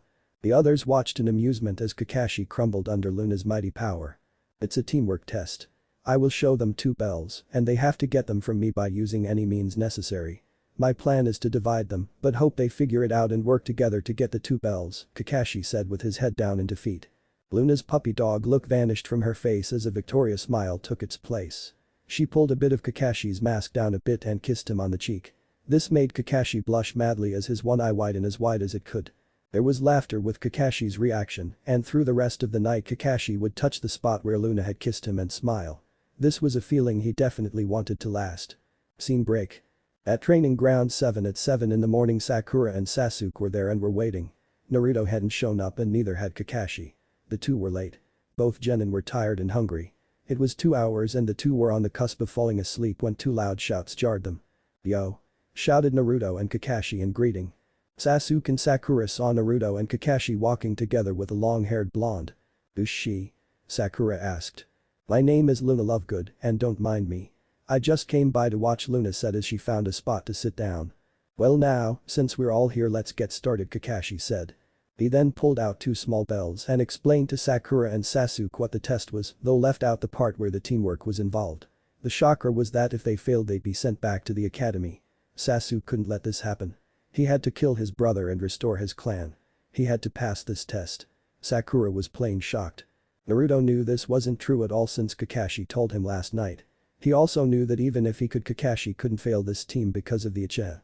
The council wouldn't allow their precious Uchiha be left behind. Naruto had read more than enough of Sasuke's mind to know that the Uchiha was a danger waiting to happen. Luna, even at her distance, read both Sasuke and Sakura's minds. She frowned as she came to the same conclusion as Naruto. Sasuke was going to be major trouble later on. As for Sakura, well, she'd need some swift kicks in the butt for her to realize the real dangers of being a shinobi. This made Luna think that she might recruit Anko and a few other kunoichis she knew to reveal the pink-haired girl the real facts of ninja life. Okay, you have till noon to get the bells. I want you to come at me with the intention to kill. It's the only way you have a chance to beat me. Begin. Kakashi said as he started a timer he had pulled out before. Sasuke and Sakura rushed away and hid while Naruto walked over and sat by Luna. Time passed and Sasuke made several attempts at grabbing the bells from Kakashi, but failed each time. Sakura was hit with a weak ninjutsu and Naruto found her, carried her back to the clearing, and released her from it. We'd have a better chance working together, Naruto said. Why would I team up with you? I am going to help Sasuke, Sakura said and ran off. Naruto sighed and shook his head. He didn't even try to ask the king of the emos about working together since he knew what the answer would be and he rather avoid the arrogance of the head emo as much as possible. It was getting late and Sasuke was exhausted. He was panting hard and glaring at Kakashi, who was reading his orange book without a care in the world. Sakura was on the ground utterly exhausted. She wasn't very fit to begin with since she didn't train at all, really, so it didn't take her long to get worn out. I guess since you've had your turns then I should at least give it a shot, Naruto said walking up. I don't need your help, Sasuke grunted. No, what you need is a good rest and maybe a shower too, Naruto said with a wrinkled nose. You're dead on your feet and Sakura is just plain dead to the world. Let me take a crack at him, Naruto said. HN, suit yourself. You'll fail since only an Uchiha can win, Sasuke said arrogantly. Naruto ignored Sasuke and walked up and bowed to Kakashi, who did the same back after putting his book away. The Jounin knew he'd need all of his wits about him to take on Naruto. The boy had grown so much since he had first started training. Mainly it was because Harry, Hermione and Luna were slave drivers and made Naruto work very hard to get where he was at and that he had to the drive too. Naruto struck first as he pulled out a kunai and ran at Kakashi. Kakashi dodged it and went to elbow Naruto in the head. Naruto ducked that and did a sweeping kick only for Kakashi to jump over it. With that, Kakashi then struck by thrusting a fist downwards at Naruto's head. Naruto rolled away before the hit even landed, then threw his kunai he had in his hand still. Kakashi dodged that and rushed in with a punch to Naruto's chest. Naruto evaded it though was nicked slightly by it. Naruto winced since Kakashi could hit hard. He then went back on the offensive knowing Kakashi wouldn't give him a moment's peace. Even though Naruto knew Kakashi was holding back, he was still going to be hard to beat. Naruto knew he had to be creative in how to take those bells away, but first he wanted to have a bit more fun. The fight went on, and Sasuke glared at how well Naruto was doing, even though he had yet to land a solid blow on Kakashi. How could this loser be better than him? He was an Uchiha, he was the elite of the elite. The strongest shinobi clan ever. Sakura had awoken and was in awe of the sight, but that awe quickly turned to anger. How could Naruto do better than her precious Sasuke? To the two Genin and Luna, it looked like a choreographed dance between Naruto and Kakashi. Kakashi had landed a few blows on Naruto, though they were never dead center, which would have caused the most damage. They always nicked the young blonde though that still hurt. Naruto had scored a hit or two, but only the ones Kakashi let him. He's planning something. I know he is, but what is it? Kakashi thought as he blocked another kick from Naruto. The Jounin knew Naruto always had something up his sleeve whenever they sparred, and though he figured how Naruto won each one, he was still amazed by how inventive Naruto was in his on-the-spot planning. Naruto was one clever and sneaky lad, not to mention just plain unpredictable almost all the time. He remembered the three magicals saying something like he would be in Slytherin with moves like that. Whatever that meant. Naruto leapt away and grinned. I won, he said. What, you don't have the B? Kakashi checked his side and found the two bells missing. How'd you do that? He asked surprised. Magic, Naruto answered with a smirk on his face. Without even Kakashi seeing it or his two teammates, Naruto used a wandless summoning charm to get the bells away from Kakashi. Kakashi only groaned at the answer Naruto gave. He just had to pick that line Harry loves to use so much. Naruto tossed the two bells over to Sasuke and Sakura. There you go, I've done my part, he said and walked back over to where Luna was sitting. Sasuke and Sakura were confused as to what just happened. Did they pass and Naruto didn't? Naruto got both bells, but gave it to them. What was he doing? Congrats Naruto, you passed. You too, however, didn't Kakashi said, giving an eye smile to Naruto, then frowning at Sasuke and Sakura. What do you mean, we got the bells? Sakura asked, perplexed. The bells were not the test. The test was to see how you worked as a team. Sometimes as a ninja you must look underneath the underneath. You and Sasuke failed at that. Though you two did work together later, it was done poorly. Sasuke, your plan of "I'll fight him, you just stay out of the way" isn't how a team works. You all have to work together and do your part. There's no I in Team Kakashi said firmly. Sasuke glared as he gripped the bell tighter in his hand. He wanted to know how Naruto was able to get the bells when he wasn't able to. He was an Uchiha, which meant he was above everyone else. He needed to learn how Naruto did this so he could use it to kill his brother. You see this stone here? Kakashi asked. Yes, it's the memorial stone where names of shinobi who have died are put, Naruto said. Many of my friends' names are on this. I want you to remember this. Disobeying the rules makes you scum, but abandoning your comrades makes you lower than scum, Kakashi said seriously. Sakura nodded, understanding the message, while Sasuke just glared. He was still trying to figure out how Naruto was so good. Naruto already knew this, but it never hurt to get a refresher. Now, since Naruto passed and gave you the bells, that means you passed too. Meet back here tomorrow at 9 and we'll begin missions, Kakashi said. He then walked away, met Luna and Naruto, and the three left. Sasuke glared at the ground before going to the fist that held the bell. Then he threw the bell to the ground and stalked off. Sakura of course chased after him, asking for a date. Scene break. Naruto met up with Tenten later after she returned from a mission. The two were relaxing under a tree. So how was the test? Tenten asked. Just as I expected.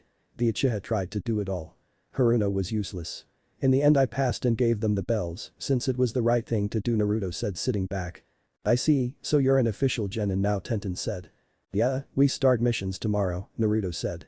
Tenten nodded. Congratulations, Naruto, you're now an official genin, she said. Thanks, I can't wait to start missions, Naruto said excitedly. Don't get too excited, Naruto. They're not so great for starting genin, Tenten said. What do you mean? Naruto asked. You'll find out what I mean tomorrow, Tenten said. Naruto tried for the rest of the time to get Tenten to confess, but the kunoichi held firm and said nothing more. She wanted Naruto to experience the great missions all rookie genin get. Scene break. A few days later, Naruto met up with Tenten and her team. It was now a regular occurrence of Naruto spending time with Tenten, with or without her team around. The two seemed to like spending time together and enjoyed one another's company. Naruto would complain a bit about the lousy missions he got. I mean, building and painting fences, walking dogs, cleaning the park, catching a cat. What kind of missions were those? Tenten listened to this the first time around, but made Naruto stop griping after that. She didn't want to hear it every time they met. So the two genin sat under the tree talking as they watched Lee and Neji spar under the watchful eye of Guy. Gosh, another excellent spar, Neji. Your flames of youth have grown in intensity, Lee called out. Neji sweat dropped and walked away without a word, since there was nothing you could really respond with after that. When are you going to tell me what's really wrong with them? Naruto asked as he saw Lee and Guy hugging one another, again. Can't tell you what I really don't know, Tenten said with averted eyes. Lee idolizes Guy and has taken that to the extreme, Neji said as he sat down beside the two. After Naruto had defeated Neji, the Hyuga had lightened up a bit. He was still annoying with his fate thing at times, but he's toned it down a lot and has become somewhat of a friend. It also helped that Neji had a talk with Harry about fate and destiny, and that helped lighten the Hyuga prodigy up also. He was no longer in the breeding club with Sasuke. I see. Say, I am having a big party with my friends and want you guys to come. So how about it? Naruto asked. Sure, I am in, Tenten said with a nod. I'll probably be going to watch over Lady Hinata, Neji said.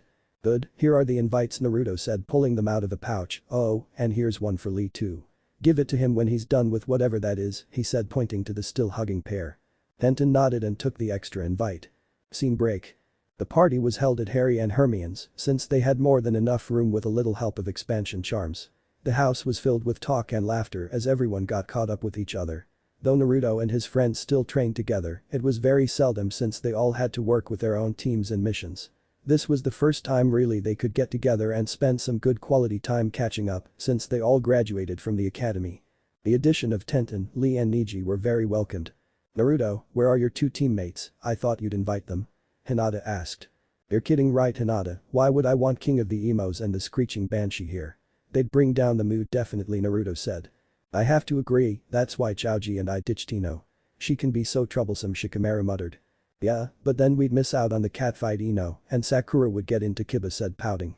Don't mind Kiba, he's a bit of a pervert, Naruto said to Tenten, Lee, and Niji. They just nodded. Hey, I am not a pervert. I just like the female form, Kiba argued. Is that why Hana has clobbered you so many times when you tried to peek in on her? Chaoji asked in between munching on his plate of food. Kiba's face grew quite red at this. Dude, you peep on your sister, that's just not right, Naruto said somewhat loudly. Kiba ran up and clamped a hand on Naruto's mouth. Shut up, I don't do that, the Inuzuka hissed. He does, Hinata said with a sigh. Kiba was now really embarrassed.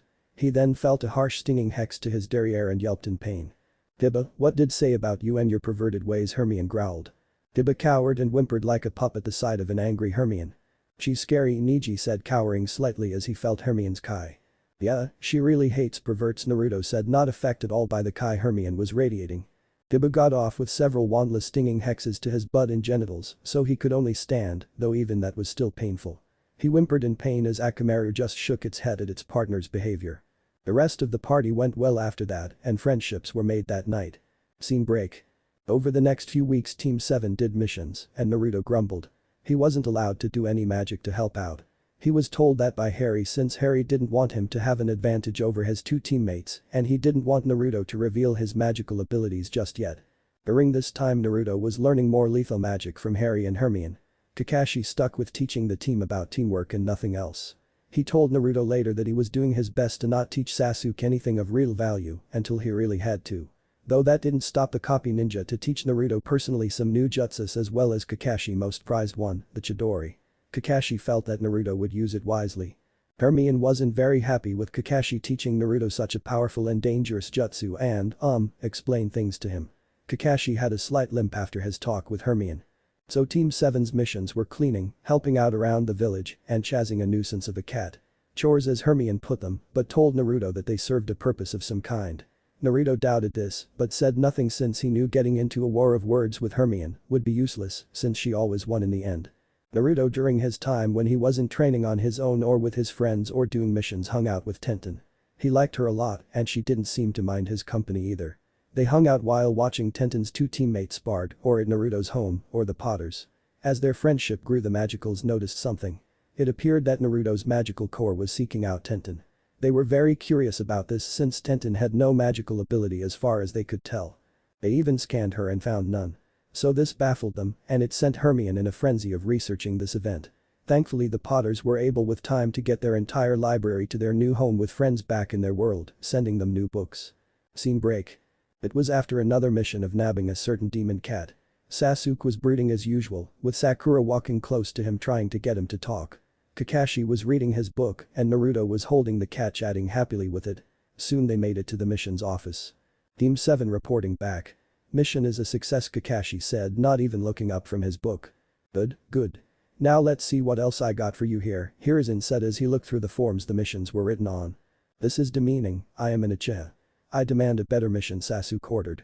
You can demand as much as you like, Sasuke Uchiha, but it will do you no good since I am in charge of what missions I give out, not you, Hiruzen said sternly. Sasuke folded his arms and glared. Kakashi sighed. He knew this would happen soon. Come on Sasuke, Tora ain't that bad, Naruto said grinning. That's because that cat will come to you. Whenever I am near it the little beast it claws me up, Sasuke growled out. Kakashi smothered a smile as he remembered the numerous times this had happened.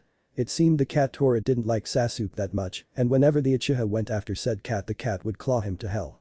Sakura would then leap in to save her dear Sasuke only to get clawed too. Naruto would then come in and Tora would meow and leap into his arms and purr. The sight was hilarious no matter how many times he's seen it. He so needed to record the moment somehow. So, I am just good with animals, Naruto shrugged. The reason why Naruto was good was that he had experience with Hermione's cat, Crookshanks. The half-Kneasel took a liking to Naruto. Sasuke was angry with how at ease Naruto was with all the pointless missions they've had. Naruto took them with a grin and even made games up to get the mission done faster. Sasuke never participated in them since that was childish stuff he had no time for. He was an Avenger, he had to get stronger to kill his brother. Kakashi eyed Hiruzen and they came to an agreement. They would give the Uchiha a more serious mission since if they didn't then he'd whine to the council and the council would make Hiruzen's life more miserable than it already was. Fine, I think I have a C rank here somewhere. Ah, here it is. C rank, a simple escort mission, Hiruzen said. Sasuke kind of perked up on this, but it wasn't really what he was wanting. Sakura frowned, this mission meant she had to do some actual work and not get to watch Sasuke as much. Naruto's face was blank as he nodded. They met the client whose name was Tazuna, he then proceeded to insult all of them. Sasuke growled as he tried to make the man cower by staring at him. Sakura wasn't happy either and glared at Tazuna, but her glare was even less effective than Sasuke's. Naruto read the man's mind. It was easy since the alcohol lowered whatever mental shields he had. Not that the man had any good shields to begin with. He found out what was really going on and knew this was going to be much more dangerous than what they were hired for. Right, get home and get packed. We meet tomorrow morning at 9, Kakashi said. Kakashi-sensei, Lord Hokage, could I talk to you in private? Naruto asked in a very serious tone. Kakashi could sense something was up and nodded. Hiruzen could sense the same and nodded too. When Sasuke and Sakura left they went to the Hokage's office and he sent some chakra into a privacy seal. Naruto added his own spells to double the protection. What is it, Naruto? Hiruzen asked. Tazuna is lying, Harry said. You read his mind, Kakashi said. Naruto nodded his head. What did you find, Naruto? Hiruzen asked, knowing that Naruto had the same rights as the three magicals had when it came to reading minds. It seems there's a guy named Gato who's into shipping, though that seems to be his front or whatever it is called. He runs some dirty deals and pretty much has an iron grip on the land of waves where Tazuna lives. Gato's a tyrant and uses his power to terrorize Wave and the entire place lives in poverty or less. The bridge Tazuna is building will hurt Gato badly and he has sent men after him. Even Tazuna's son-in-law was killed publicly for standing up against Gato. We're sure to face dangers that no Genin team are fit to face, Naruto said. I see, what is you propose? Hiruzen asked.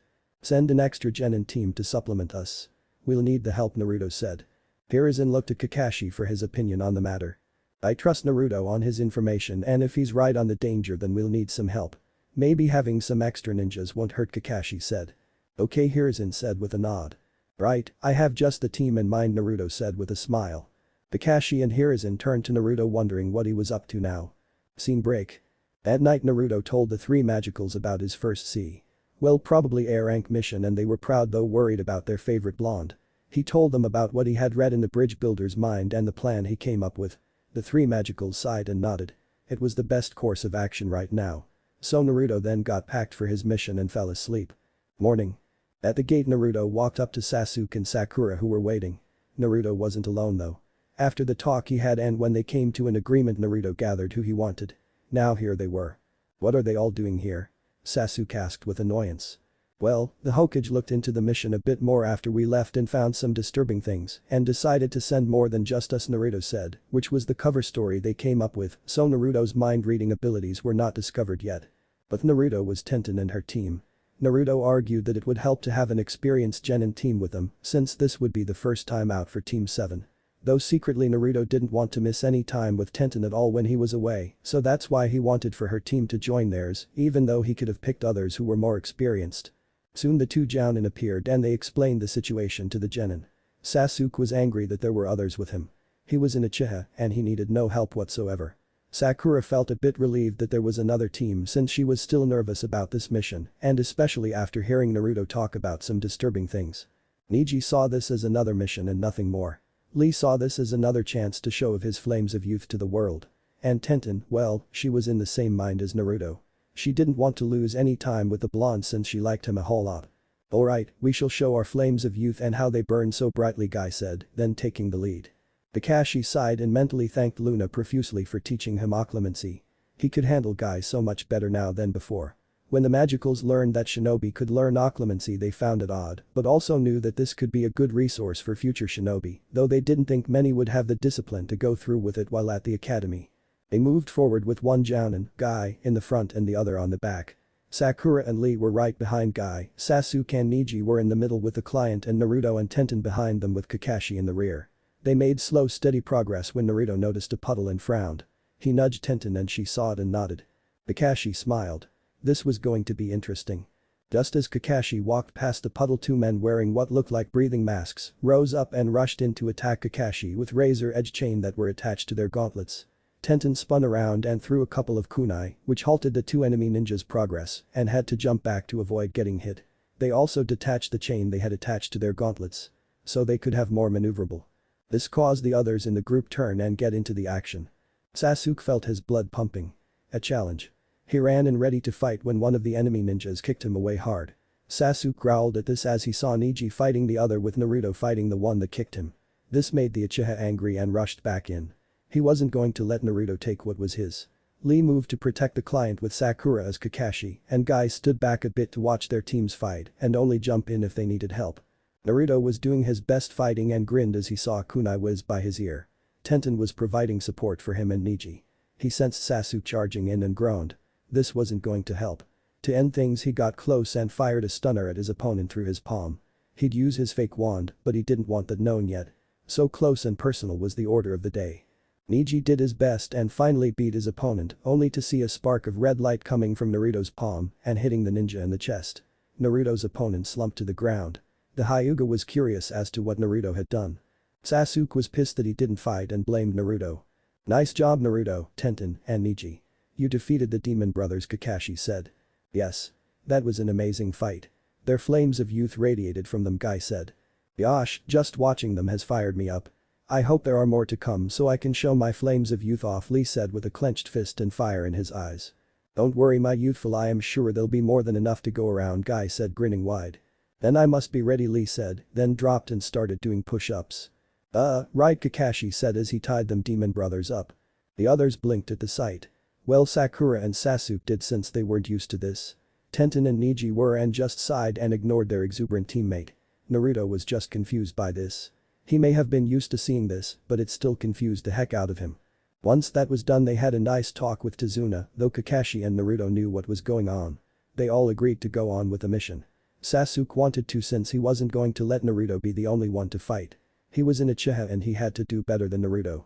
Sakura would never disagree with Sasuke and was all for it, though a bit hesitant. Neji was ready as was Lee, though the green spandex wearing Genin was hyped up and ready.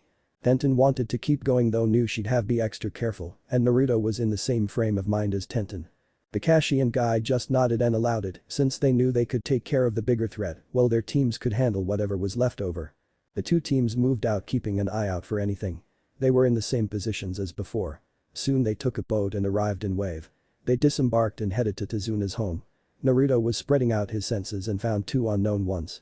One felt very powerful and the other wasn't as powerful, but Naruto knew the second person would be a threat.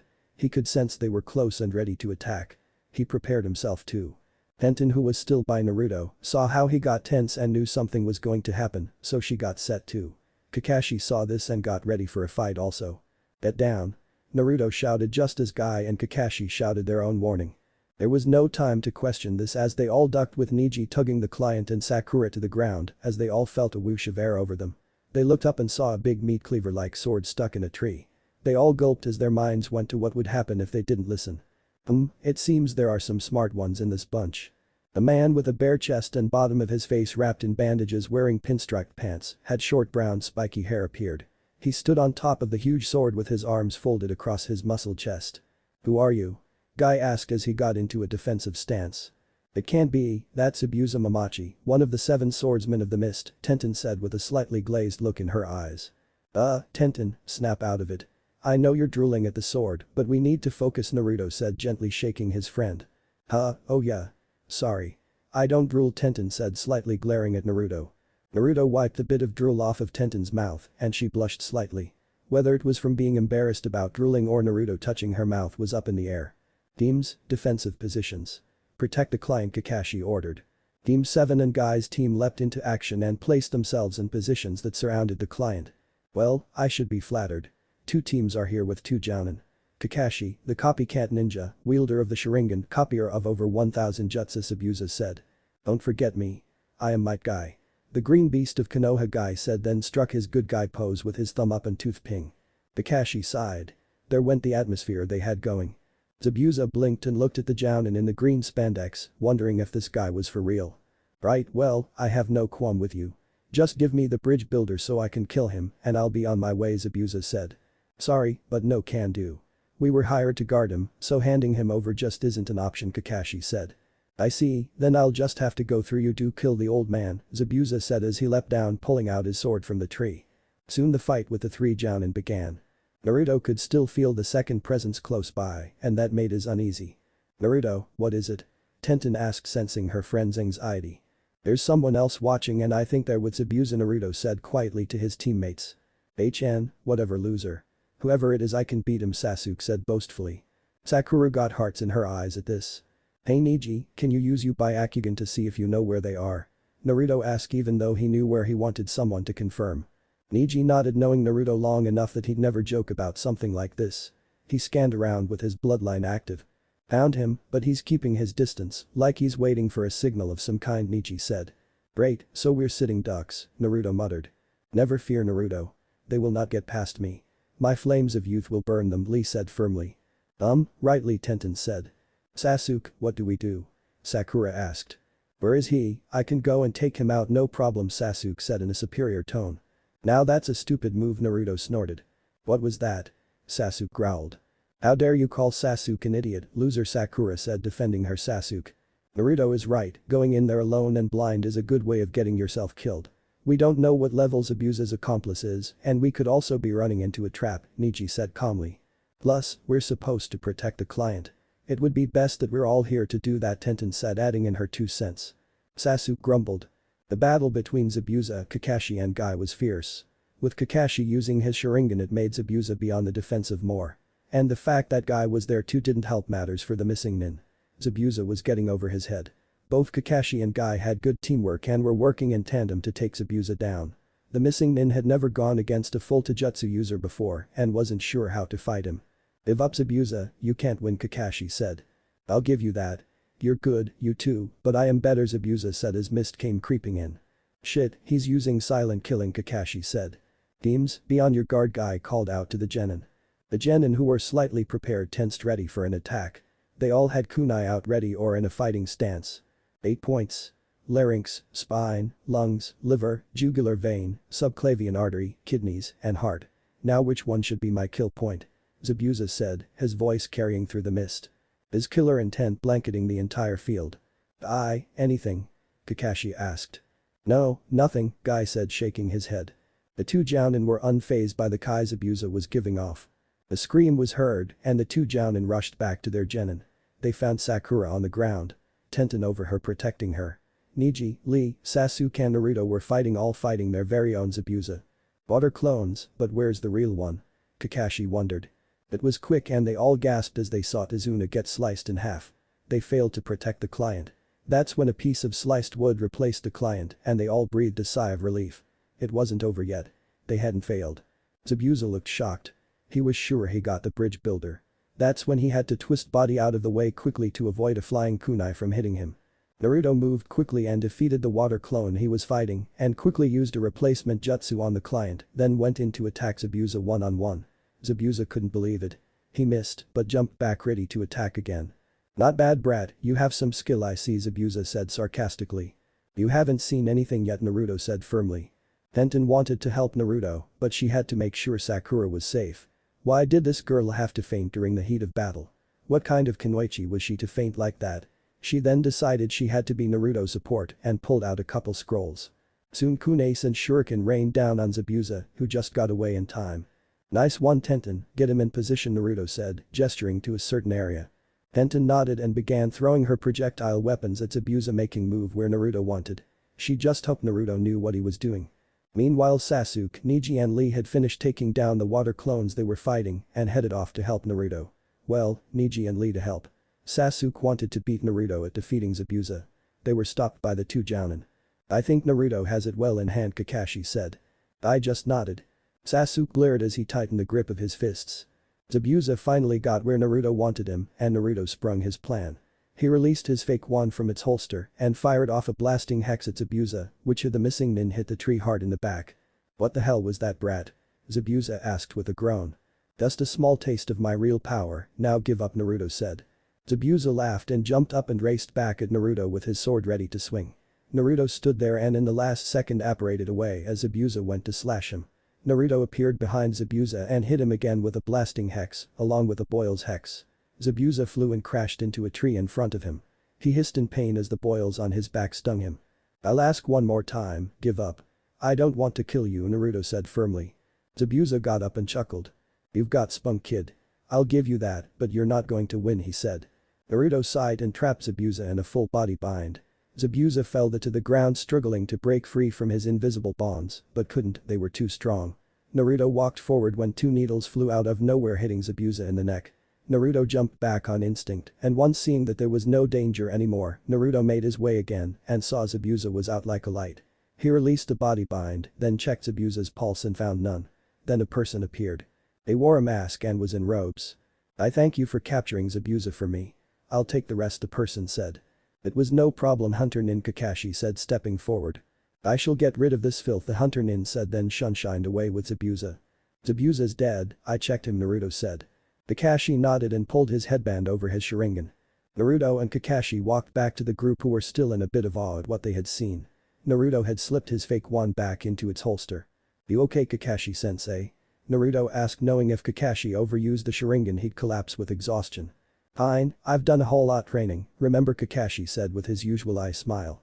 Naruto just nodded. Naruto, where's the client?" Tenten asked once the two were back with the group. "Oh, right here," Naruto said with a flick of his wrist. From behind the trees Tazuna flew out and landed onto the ground in front of them looking fine, though a bit spooked and bewildered. "What was that?" "I demand you teach it to me," Sasuke ordered. "That is a secret, Sasuke, and only select few can do it," Naruto said, then walked off. Sasuke growled. Naruto went over to the still unconscious Sakura and sighed. He waved his hand over Sakura's face and used a spell to wake the pink-haired girl. "Oh, what happened?" the pink-haired Kunoichi asked, holding her head. "You fainted," Naruto said as he placed his wand back in its holster. "Oh," Sakura said, feeling embarrassed. "Can you walk, Sakura?" Kakashi asked. Sakura nodded as she got up. "Good, well let's get going then," Kakashi said. They all headed off in defensive positions just in case they were attacked again. Sasuke was seething at the power Naruto had shown. How come Naruto had this power and not him? He needed that power, not Naruto. He needed to get Naruto to tell him, maybe the council can help his cause. Neji was quiet though he was curious as to Naruto's abilities. He wanted to know what they are, but respected Naruto enough to not pry unless Naruto came forward first. Though there was one thing certain in the Hyuga's mind. Naruto was strong. How strong he had no idea, but if that was just a taste he saw, then what was Naruto like going all out? Lee thought Naruto's flames of youth was burning amazingly bright and vowed to train harder to catch up. Tenten knew what Naruto had done.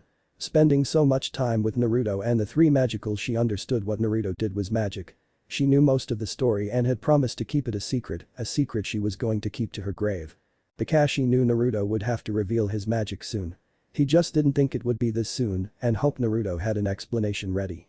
He would follow it and would ask Guy to do the same. He had a tinkle in the back of his mind though. Something wasn't right with that Hunter Nin, and why did he feel that Zabuza was still alive? Naruto frowned.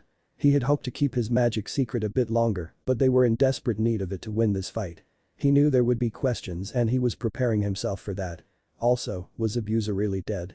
For some reason he didn't think so. End of chapter. Chapter 4. The two teams made it to Tazuna's home and was greeted by his daughter, Tsunami, along with Tazuna's grandson Inari. They were all tired and in need of rest. So they ate some dinner and then went to bed. Tsunami showed them to the rooms they could use. Tenten grudgingly shared a room with Sakura while Naruto opted to stay with Neji so he wouldn't have to deal with Sasuke. Neji agreed since he didn't want to deal with the Uchiha Lee. So Lee and Sasuke were forced to share a room and the last was for Kakashi and Guy. Scene break. The next morning they all had breakfast and after breakfast they decided to sit down and have a meeting about all that happened yesterday. There was a lot of questions that needed answering and plans that needed to be made. Okay, to start I first want to commend you all for what you did yesterday.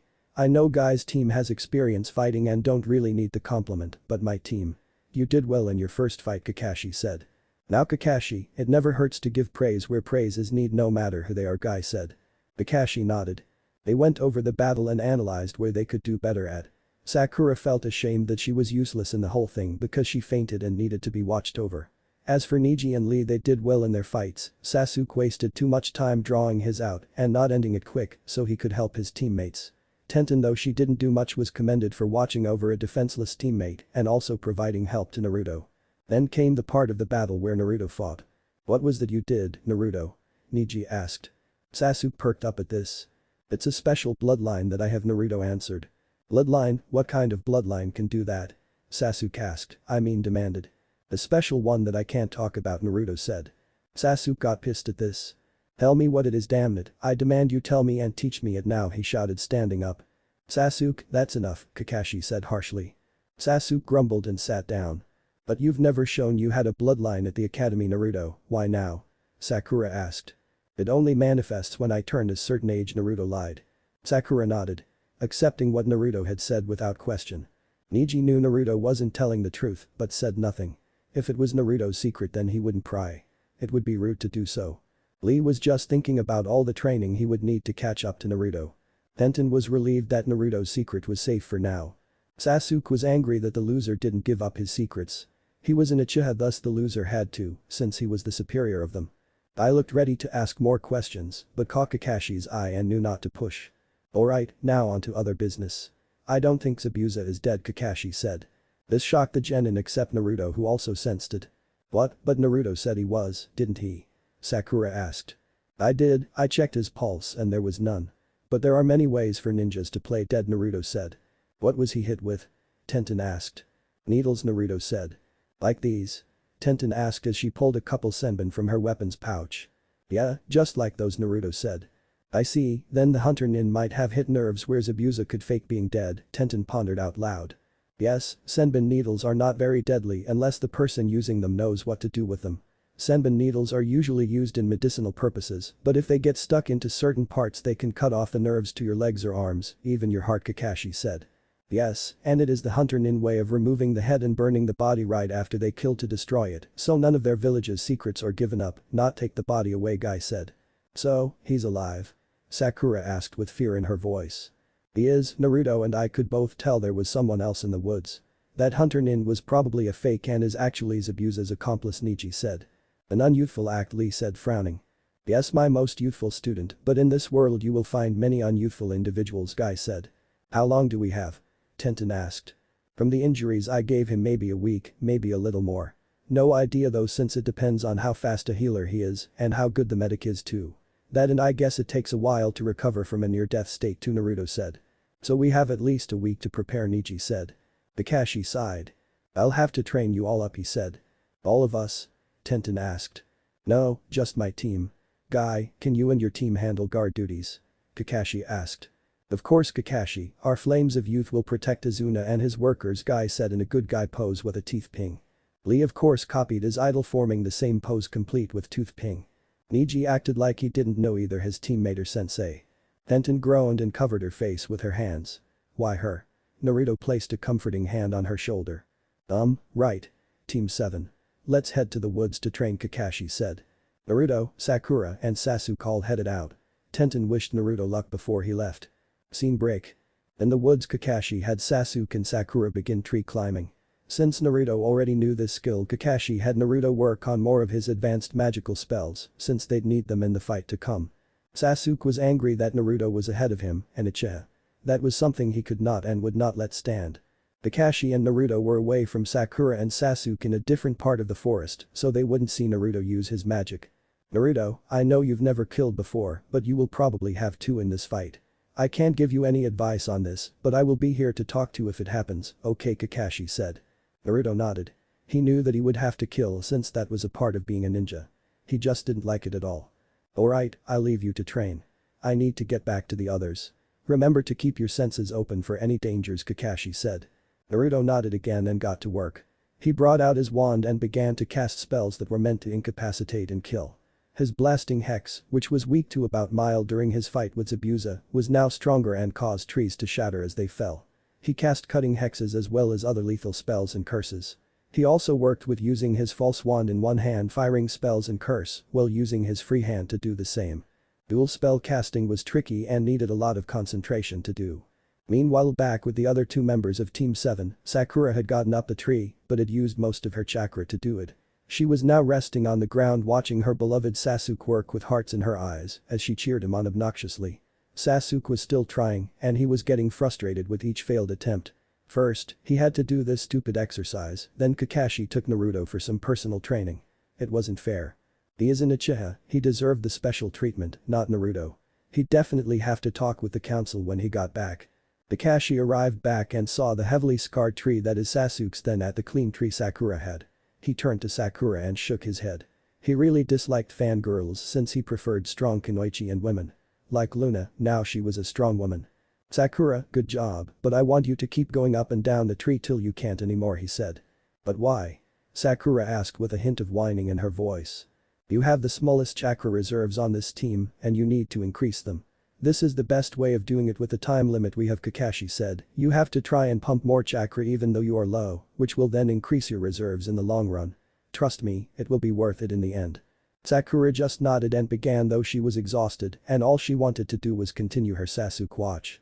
Kakashi turned to Sasuke. You're not focused enough, Sasuke. This isn't a contest or anything. You just need to concentrate on getting up the tree. Forget Sakura and Naruto. They don't matter at this time. Also, go slow, this isn't a race of any kind. It will take time to get the hang of tree climbing, the Jounin said. Sasuke glared at Kakashi. What training is Naruto doing? He asked in a demanding tone. That is none of your business, Sasuke. Get back to work, Kakashi said with a narrow eye. Sasuke muttered a few things under his breath and got back to work. The sound of falling trees and explosions were heard. What was that? Sakura asked a bit scared. Don't worry about it, just get back to work. Nothing to worry about, Kakashi said as he read his book. Sasuke growled. It had to be Naruto doing that.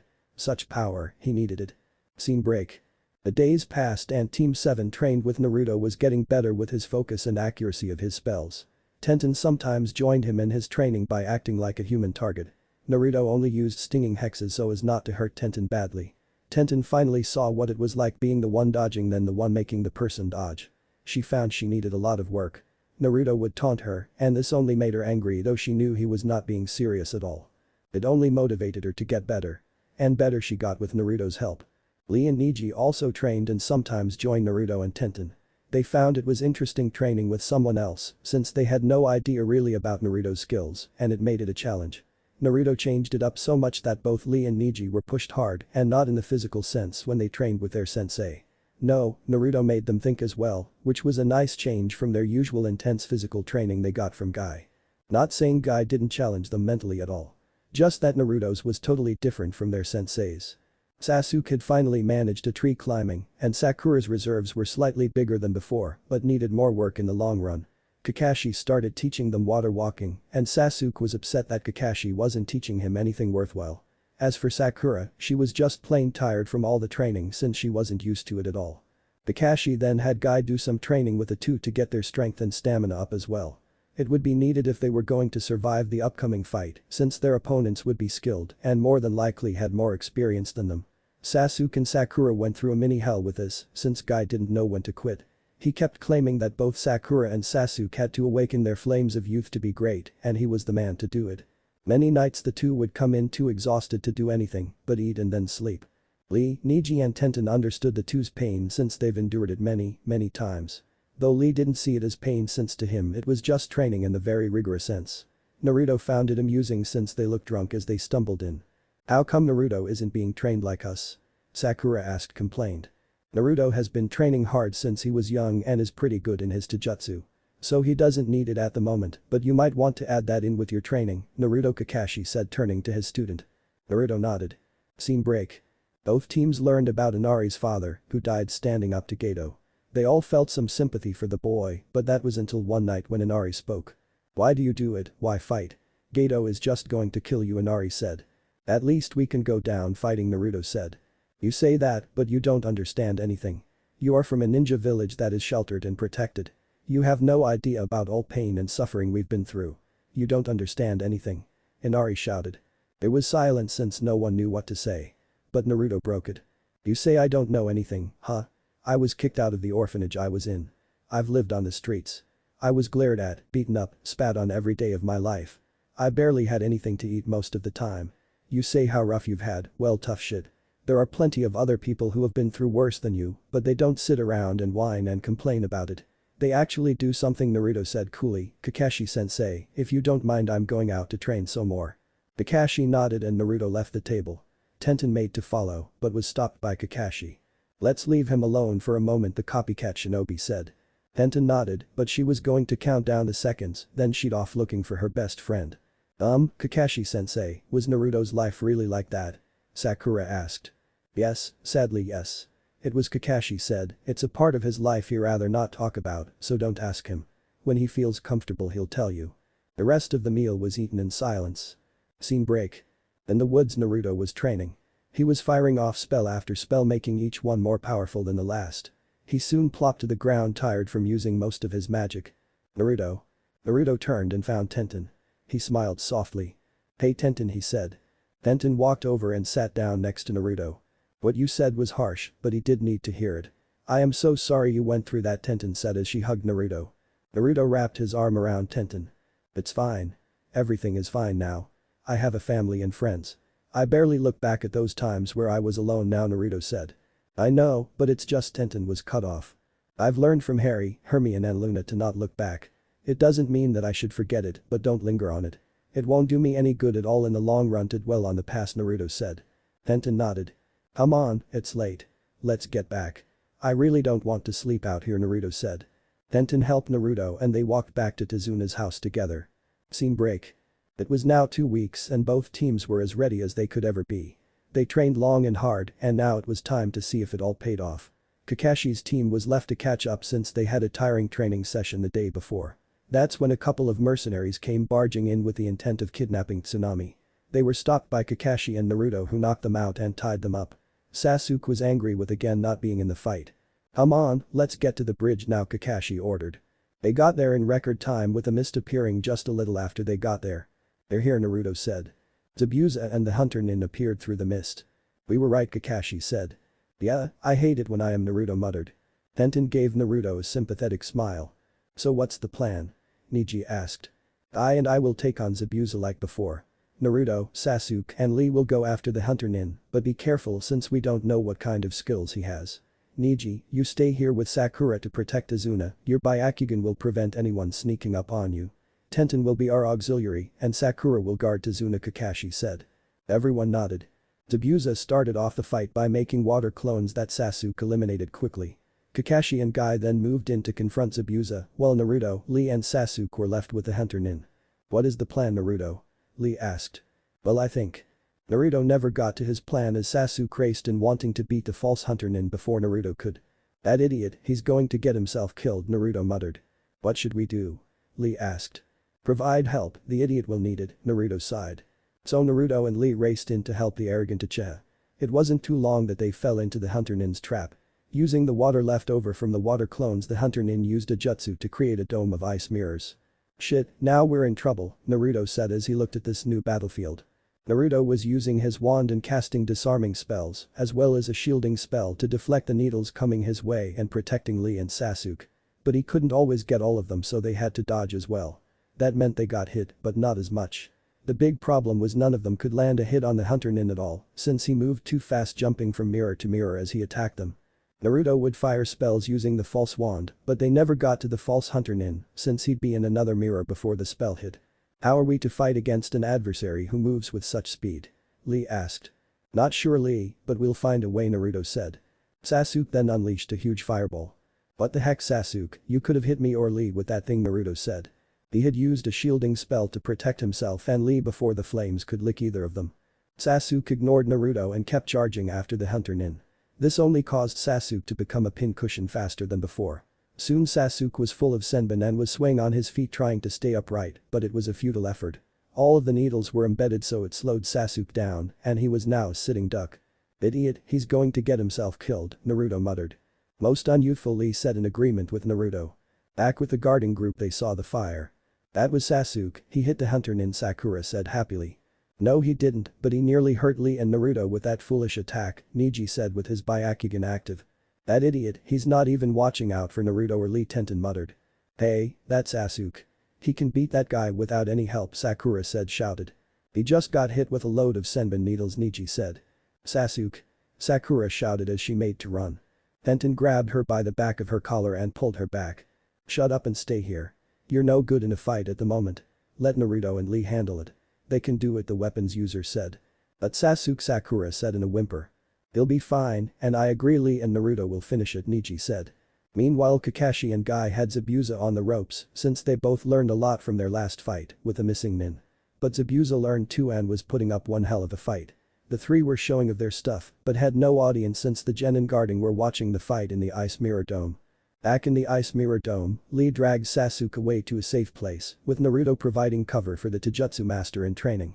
"Well, I guess it's just us," Naruto said. Gosh, now I can show what my flames of youth are made of, Lee said, holding up a clenched fist. Careful Lee, this is guy still too fast for either of us, Naruto warned, totally ignoring Lee's behavior at the moment. Is there anything you can do? Lee asked. I think, but I've never tried it and it will drain me a lot, Naruto said. I'll watch your back, Naruto, Lee said confidently. Thanks Lee, Naruto said with a smile. Naruto then took a deep breath and concentrated his magic. He was going to blast a large wave of magic out, hoping to shatter the ice mirrors. He just hoped it would work since he only had enough for one go. Once he gathered his magic up, he released it, sending Lee to the ground as well as everyone else. The hunter Nin, who was in between mirrors, was blasted back and his mirrors all shattered from the wave. What was that? Sakura asked, getting up. Naruto must have done it, Tenten said with a hint of worry. Yes, he must have, Neji said, shaking the cobwebs from his head. Zabuza was on the ground from the force and groaned to get up. What the hell was that? He grumbled. Kakashi got up, knowing who caused it. Naruto, you better be alright or Hermione and Luna are going to kill me, he thought. Naruto was panting and was having a hard time standing upright. Lee, go and take him out. I just stunned him, he said wearily. Lee just nodded and ran off. Lee got to the hunter Nin and finding the hunter Nin unconscious, then tied him up tightly using chakra suppressing seals. He then dragged him back to Naruto, who was sitting on the ground panting. Are you okay, Naruto? Lee asked worriedly. Yeah, just never done that before. Come on, let's head back to the others, Naruto said as he stood up panting. Can you walk? Lee asked worriedly. Yeah, I'll take Sasuke, Naruto said, slowly regaining his strength. With Lee and Naruto holding Sasuke in between them with the fake hunter Nin being dragged behind them too, they made slow progress as they got back to the group. Sakura and Tenten met them when they were close enough. Sakura wailed as she held onto Sasuke's limp pin-cushioned body. He's not dead, just hurt badly, Naruto said, wiping sweat from his brow. He was tired, but he thanked God for his stamina, since if it wasn't for that he'd have collapsed after that attack. He could feel his magic slowly come back, but it wasn't enough to use yet. He then pulled out a vial from his back pouch and drank it. It tasted disgusting, but it helped. It was a pepper-up potion. It would keep him going for a little while longer. He just hoped it would last the rest of the fight. Tenten looked at Naruto very worried. When she felt that intense pulse of magic, she knew it was Naruto, though she wasn't sure what he had done. That was what worried her, since she had never felt this before. She could feel her heart pound as thoughts of a battered and bruised Naruto entered her mind. She didn't know what she'd do if Naruto was hurt badly. Are you alright? She asked with extreme concern laced in her voice. I'll live, but I'll need a good nap after this, Naruto said, trying to smile. The mist cleared and they found a man who was short in stature wearing an expensive suit. This had to be Gato. He had hundreds of mercs with him. He spouted off how he was double-crossing Zabuza and was going to kill him and everyone else on the bridge. Since the contract was gone, Zabuza had no reason to fight Kakashi and Guy. He then went after Gato. Kakashi and Guy joined in this, though they were a bit tired. What should we do? Lee asked, itching to fight but not wanting to leave his friends. We join in, Naruto said. But you're still tired, Naruto, Tenten argued. I have enough for this. Come on, the one who beats the least buys dinner for everyone when we get back, Naruto said as he ran off. Hey wait, I am not buying for everyone. Tenten shouted as she followed her best friend into the fray. Neji and Lee looked at one another and then ran after them. This left Sakura to watch the old man and Sasuke and the captured hunter Nin that was still knocked out. The fight was brutal, with none of the mercs left alive. Zabuza killed Gato, but was too injured to keep going afterwards. Naruto didn't rely on his magic in this fight since his core wasn't ready yet. So he relied on his taijutsu and ninjutsu, as well as his kunes and shurikens. Neji struck using his family style ruthlessly and efficiently. Lee spouted things like flames of youth and springtime of youth as he went all taijutsu on his enemies. Tenten threw her projectiles at her enemies as she watched her teammates' backs, as well as Kakashi's and Naruto's too. The Nari and the villagers came in to witness Gato's death. They celebrated that they were now free. Hey, I have one request, a wheezing dying Zabuza said. What is it? We may be able to grant it. Kakashi asked with his headband over his Sharingan eye. Take Haku back to your village with you. Please look after him, Zabuza said. We will, Kakashi said after thinking it over and finding nothing wrong with the request. Zabuza died as he said his thanks. Scene break. Naruto got his nap and Sasuke lived after all the needles were pulled out and he was bandaged up and resting. Haku was still tied up since both teams were all eerie of him. When Naruto woke up and after getting something to eat, he read Haku's mind and found that Haku was used as a tool to do Zabuza's bidding and had no idea what to do now. Naruto sighed and had to implant some thoughts in to push away the thoughts Haku had of killing himself. It helped that Haku's mental state was weak, so it was easy to implant memories and such with very little problem or resistance. So, what's the verdict? Kakashi asked. Haku is about a chunin level in skill and could be a real asset in the hospital with his knowledge. Zabuza used him as a tool and he thought since Zabuza was dead his life had no purpose. I had to implant thoughts of self-worth to push away the suicidal thoughts he was having, Naruto said as he rubbed his head from the slight headache he got messing with Haku's mind. Naruto wasn't a master at messing with minds like Luna was, though he had a bit of skill in it. So is he okay? Kakashi asked. Yeah, but we'll have to let the Hokage decide in the end, Naruto said. Kakashi nodded. What was that you did on the bridge, Naruto? He asked since he was very curious to what Naruto had done. Something I was working on but never thought I'd ever do. I just balled up a lot of my magic, then released it like an explosion, Naruto said. Okay, but please don't do that again. I don't want to have to face Hermione and Luna, Kakashi said with fear laced in his voice. Naruto nodded. I won't, he promised. Soon Sasuke was healed and was upset of missing out on the rest of the battle. Mainly since Naruto did this great technique and he wasn't able to see it, and the fact that Naruto fought a lot of mercs and he didn't. But now he needed to really talk to the council. There was no way he wasn't going to get this power. It was going to be his no matter what. Soon it was time to leave. The bridge was built and they all said their goodbyes and headed back to Konoha. They had Haku still tied up and walking in between the two jounin so they could keep an eye on him. The rest of the genin were walking behind them. Though Naruto, Tenten, Lee and Neji were grouped together with Sakura and Sasuke not a part of it at all. Sasuke was still brooding and didn't want to talk about it while Sakura was quiet also. She was lost in thought about many things. Hey, who did win our competition? Naruto asked. I did, of course, Neji said with a confident smirk. No way, Neji. My flames of youth burned brighter than yours in that fight, Lee said with a clutched fist. Ha, I took out more guys than the both of you, Tenten said with a hint of smugness in her voice. Naruto skimmed their minds and smirked. Actually, it's a tie between me and Tenten, he said. What, how do you know that? Neji asked, shocked and curious. I counted mine as well as all of yours, Lee's and Tenten's, Naruto answered. Tenten knew what Naruto did and was okay with it this time. Next time he will have to ask permission to peek into her mind. So who had the least? Lee asked. Neji, Naruto said with a smirk. Neji grumbled about how fate was cruel to him but accepted his part of the bet. So, where do you want to go, Tenten? Neji is buying, Naruto said with an arm wrapped around Tenten's shoulders. Tenten blushed a bit at this action.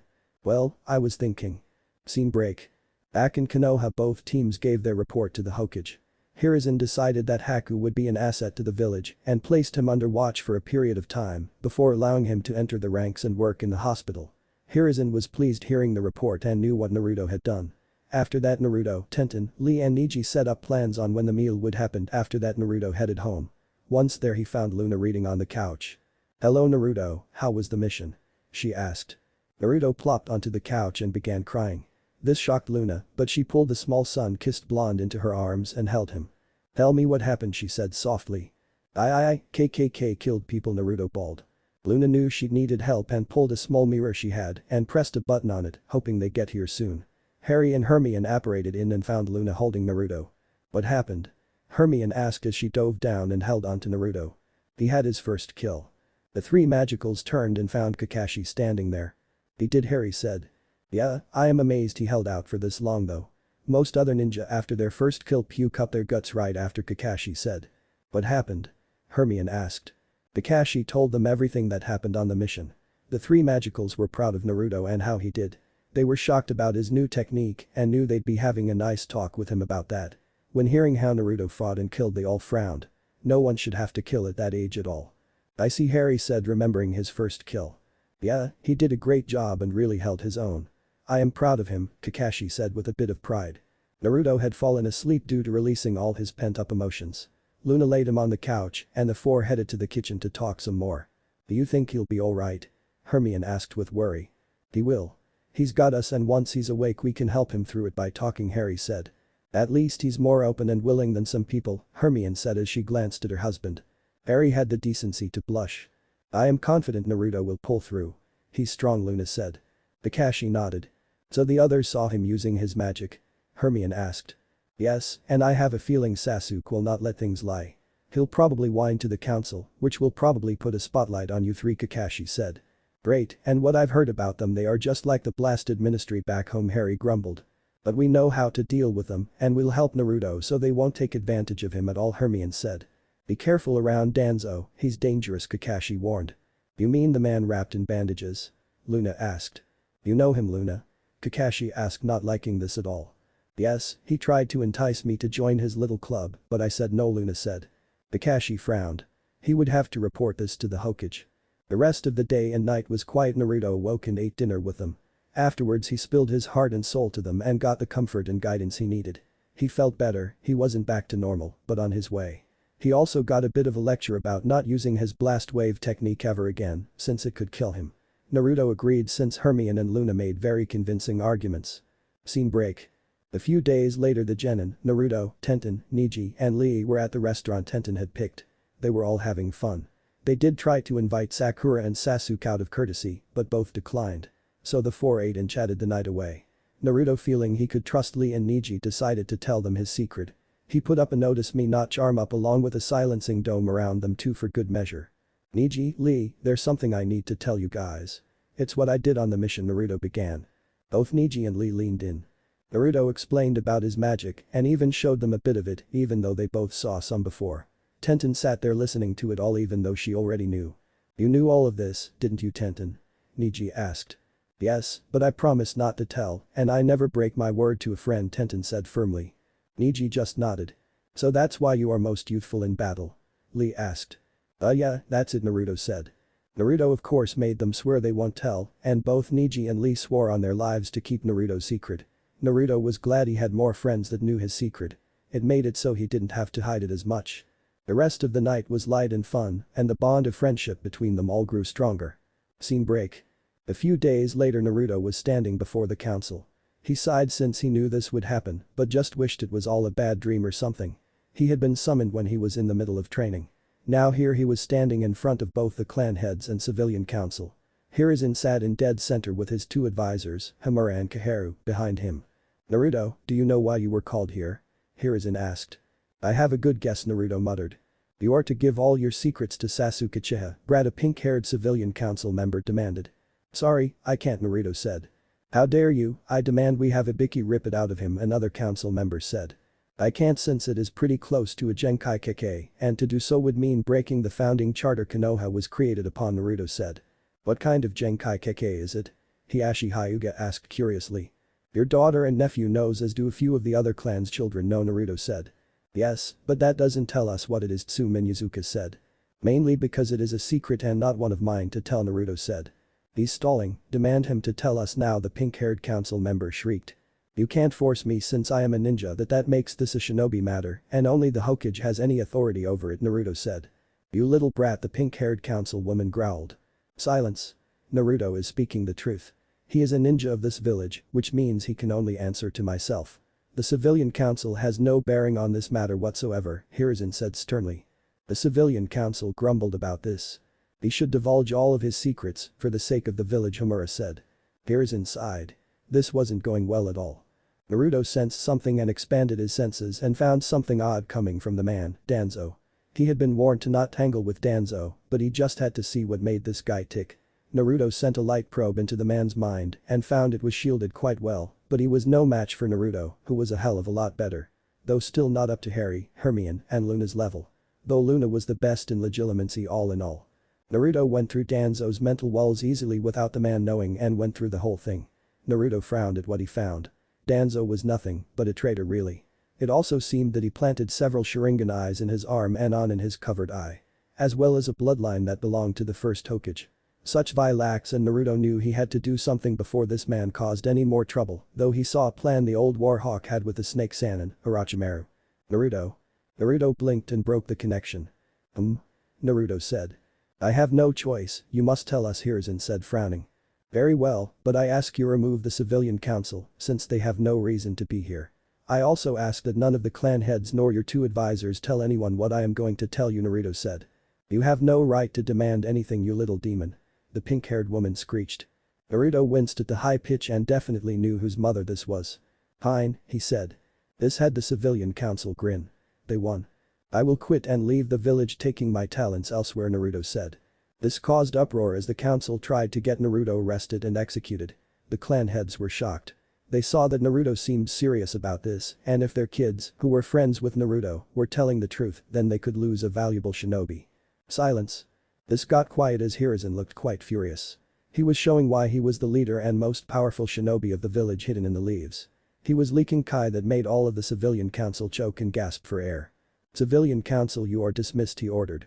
All protests fell as they felt more kai coming from the most powerful shinobi in the village as he glared at them all. They left dragging their feet.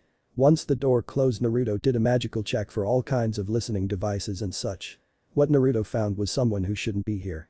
He fired a wandless stunner at him and a loud thud hit the floor. "What was that?"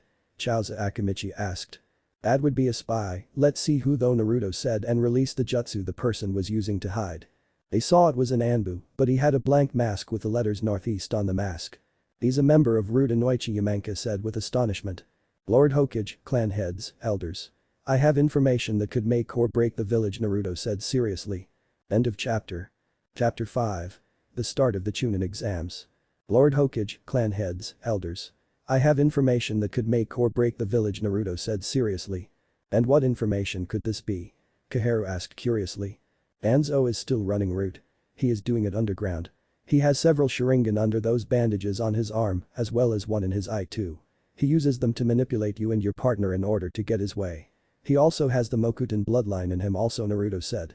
"And how do you know this?" Homura demanded. "This is a part of my secret, but to understand I need some help to explain," Naruto said, then glanced at Hiruzen for permission. Hiruzen knew who Naruto was talking about and nodded. He wished that this could be kept secret a bit longer, but there was no way of hiding it now. "Very well, you may call them," he said. The clan heads were confused by this as were Hiruzen's two former teammates and advisors. Naruto nodded and pulled a small mirror and pressed a button. Soon Hermione, Harry and Luna apparated in. This shocked everyone in the room. "This room is sealed. How'd you get in here?" Koharu asked, shocked by what she just saw. "Please, those seals are weak compared to our power," Harry said. The Nara, Hyuga, Akimichi, and Inyazuka clans knew these three well, but wondered what was going on. The clan head of the Yamanaka knew of only Luna since he'd bump into her when she worked with T&I. "What you are about to hear will sound far-fetched and I ask you to hold all questions till we're finished," Hermione said. There were nods with this. What they just witnessed was amazing, then the tale had to be just as good or even better. Hermione then explained it all since well who better than her to tell the tale. Harry and Luna chipped in when it was needed, but mostly Hermione was the one who did all the talking. When it was over you could have heard crickets chirping loudly. They heard of the three magicals not being from this world, how Harry sensing Naruto's magic in his world, Harry and Hermione coming to their world to find Naruto. Teaching Naruto about magic. They however didn't tell them what they really taught Naruto since they didn't want that out. It's always best to keep all your best tricks up one's sleeve. "How do we know that this isn't some made-up tale?" Homura asked. The three magicals pulled out their wands and changed Koharu into a peacock, then into a walrus, then back to normal. Homura changed colors. He was pink with yellow polka dots, then brown with dark green waves, then back to normal. The clan heads were shocked seeing such sights. Hiruzen knew the three were powerful, but this still surprised him. "Need any more proof?" Luna asked, placing her wand behind her ear. The two elder advisors were shaking at what happened to them. "What is your reason of being here?" Hiashi Hyuga asked. "Naruto, as we've said, I sense that he has great magic and I came here to help him with it. No, the magic wasn't caused by the creature he has inside him. That is a separate part. I also sense that Naruto will be playing a large role in this world like I did in mine. I wish to guide him and hopefully make sure he doesn't make the same mistakes I made," Harry said. "How can we trust you?" Koharu asked, regaining her voice. "As long as Naruto still has ties here and wants to be here we'll stay loyal to Konoha, but if he leaves then we leave with him," Luna said firmly. There were murmurs amongst the clan heads. Hiruzen didn't know what to do really, since there had been so much dumped on him now. What was he going to do about Danzo?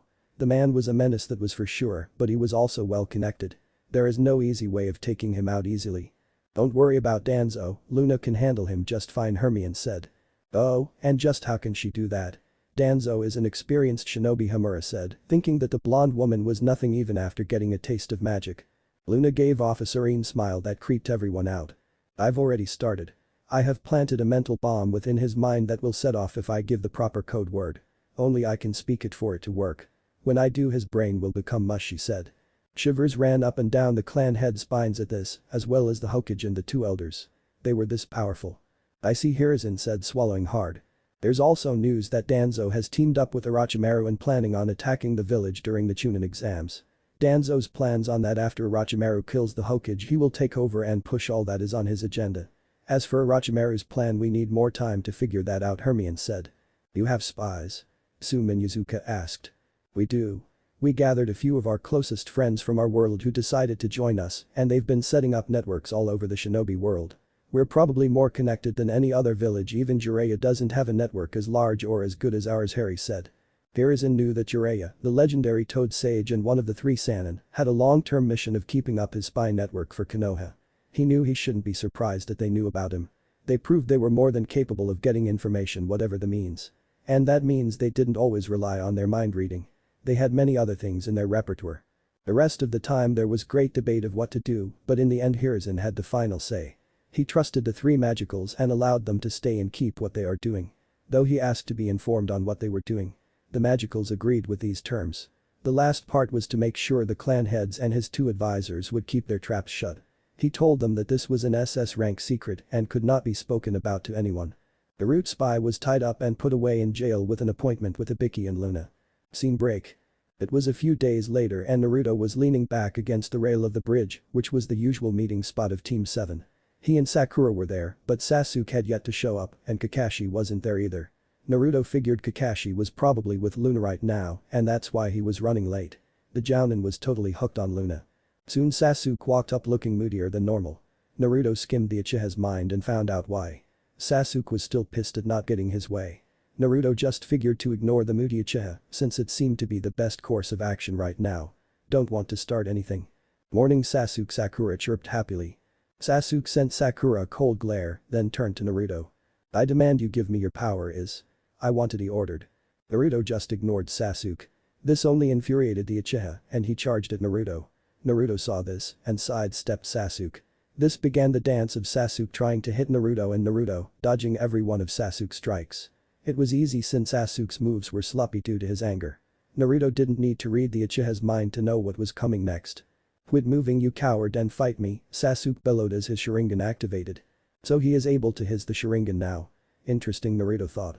He then read Sasuke's mind and found the Uchiha had activated his bloodline while they were in wave, and it must have happened when he was becoming a human pincushion. Though he hadn't realized it at the time since he passed out soon after he activated it, and afterwards he was too annoyed and pissed to even know till he was training one day at home. Sasuke was getting tired and knew he couldn't keep this up forever. He then jumped back and performed some hand signs. A huge burst of fire blew out of his mouth and took the form of a giant serpent-like dragon. It then headed right towards Naruto and an unsuspecting Sakura.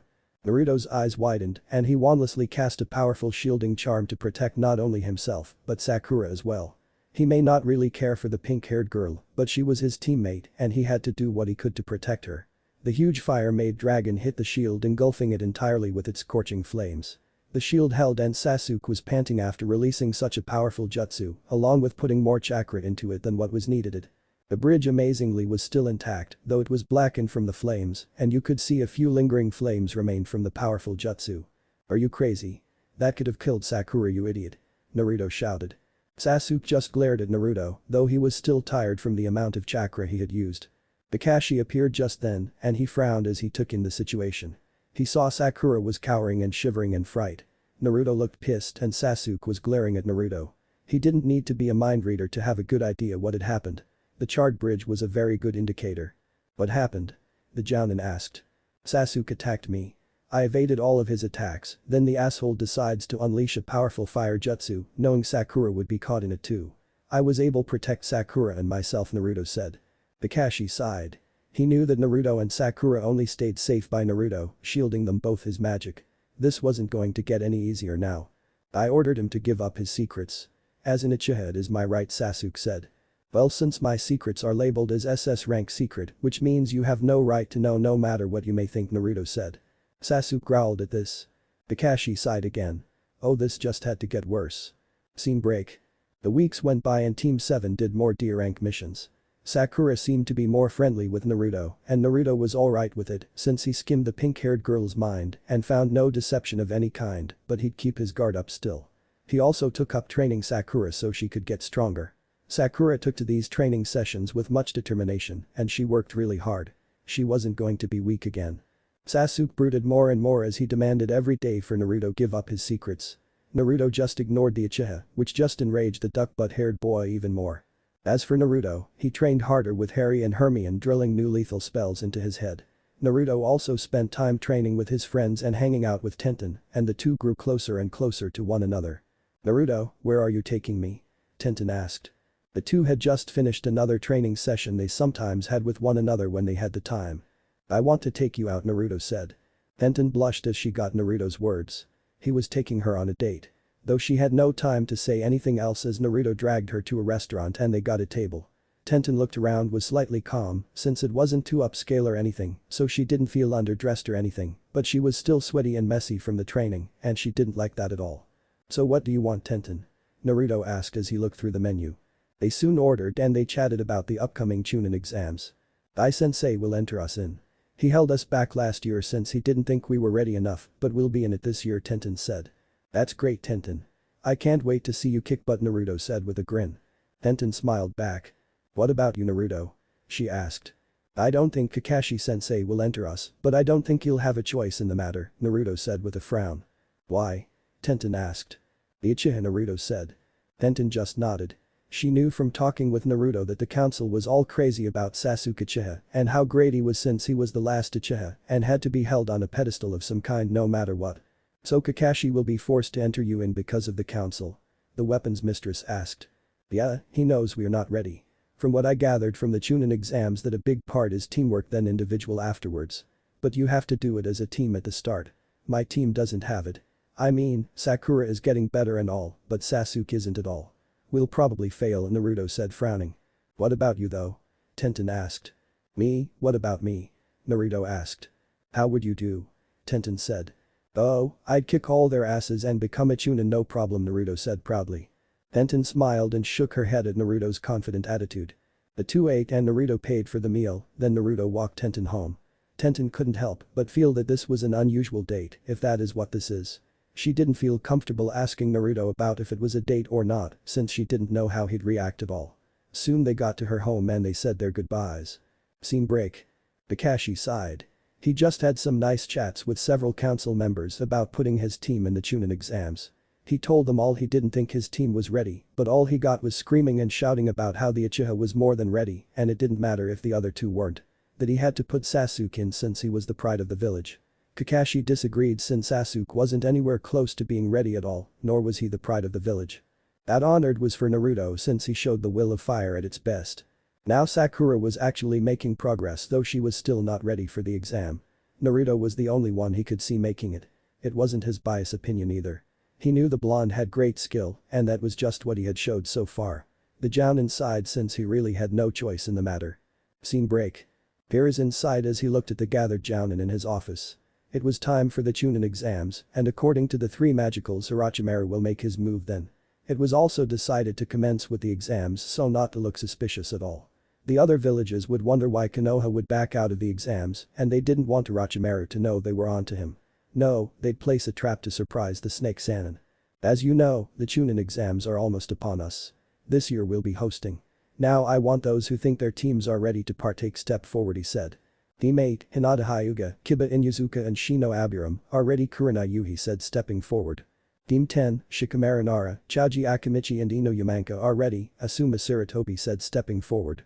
Team 9, Rock Lee, Niji Hyuga and Tenten are ready, Guy said stepping forward. Kakashi sighed. Team 7, Naruto Uzumaki, Sakura Haruno and Sasuke Uchiha are ready, he said stepping forward. Hiruzen knew that Kakashi didn't want to elect his team, but had no choice. "I see, and you are all sure that your teams are ready for this?" he asked. "Yes, Lord Hokage," the four Jounin said. A few other genin teams were put forth afterwards, but nothing as big as the first ones. "Very well," dismissed Hiruzen said. The Jounin left after bowing. Scene break. The next day Naruto met with his team and he got his application for the exam and sighed. He walked off since there wasn't anything else to do for the day since Kakashi didn't have any missions for them. He told them he wanted them fresh for the exams. "Hey Naruto." Naruto turned and smiled as he saw Tenten walking up. She was also holding a chunin application too. "Hey Tenten," he greeted. They hugged one another and that's when Tenten noticed what was in Naruto's hand. "So are you entering?" she asked. "Yeah, I could always not, but then I'd have the Uchiha bugging me even more than he is already and I rather not have that," Naruto said. Tenten nodded since she'd heard Naruto's mini rants about the Emo King so many times. Well, just to let you know that if we face one another I won't be going easy on you, she said with a smirk. Please, you're the one who'll be on your back begging when I am finished with you, Naruto said with a confident smirk. Tenten blushed as Naruto's words hit her. Though he didn't mean it like that, the side of Tenten's mind that was perverted had to take her there. Then Naruto's face turned red when the perverted side of his mind got a hold of what he had said. He then began sputtering badly, trying to apologize for the slip. It's alright Naruto, I know you don't mean it like that, Tenten said, though the secret perverted part of her deep inside wanted it to be true.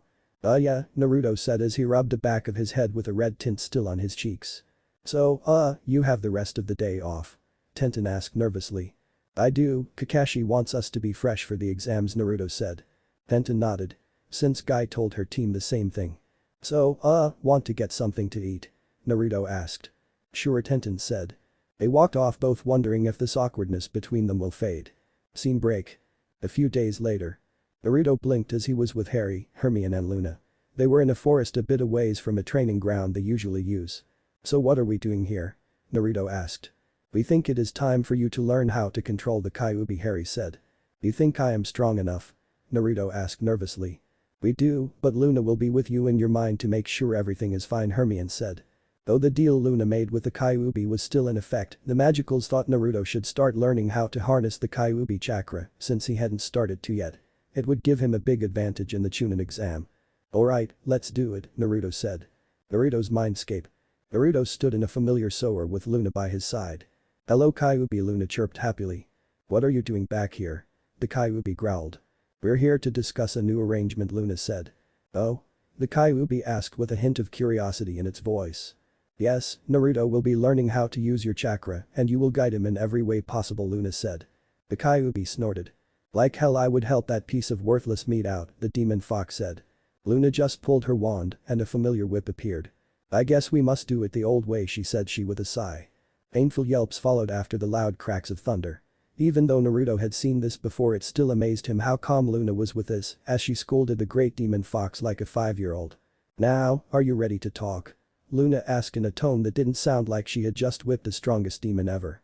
Yes, just quit doing that, Kyuubi whined. Good. Now we know that in this deal it would be unfair for Naruto to get something and not you. So we're willing to hear what you might want, Luna said. I want to see what the brat sees, hear what he hears, smell what he smells. That's all, Kyuubi said. I think that is reasonable, Luna nodded. Another oath was given with Naruto adding his own to the Kyuubi. Scene break. Naruto had to get used to hearing the Kyuubi talk to him, but it wasn't that hard.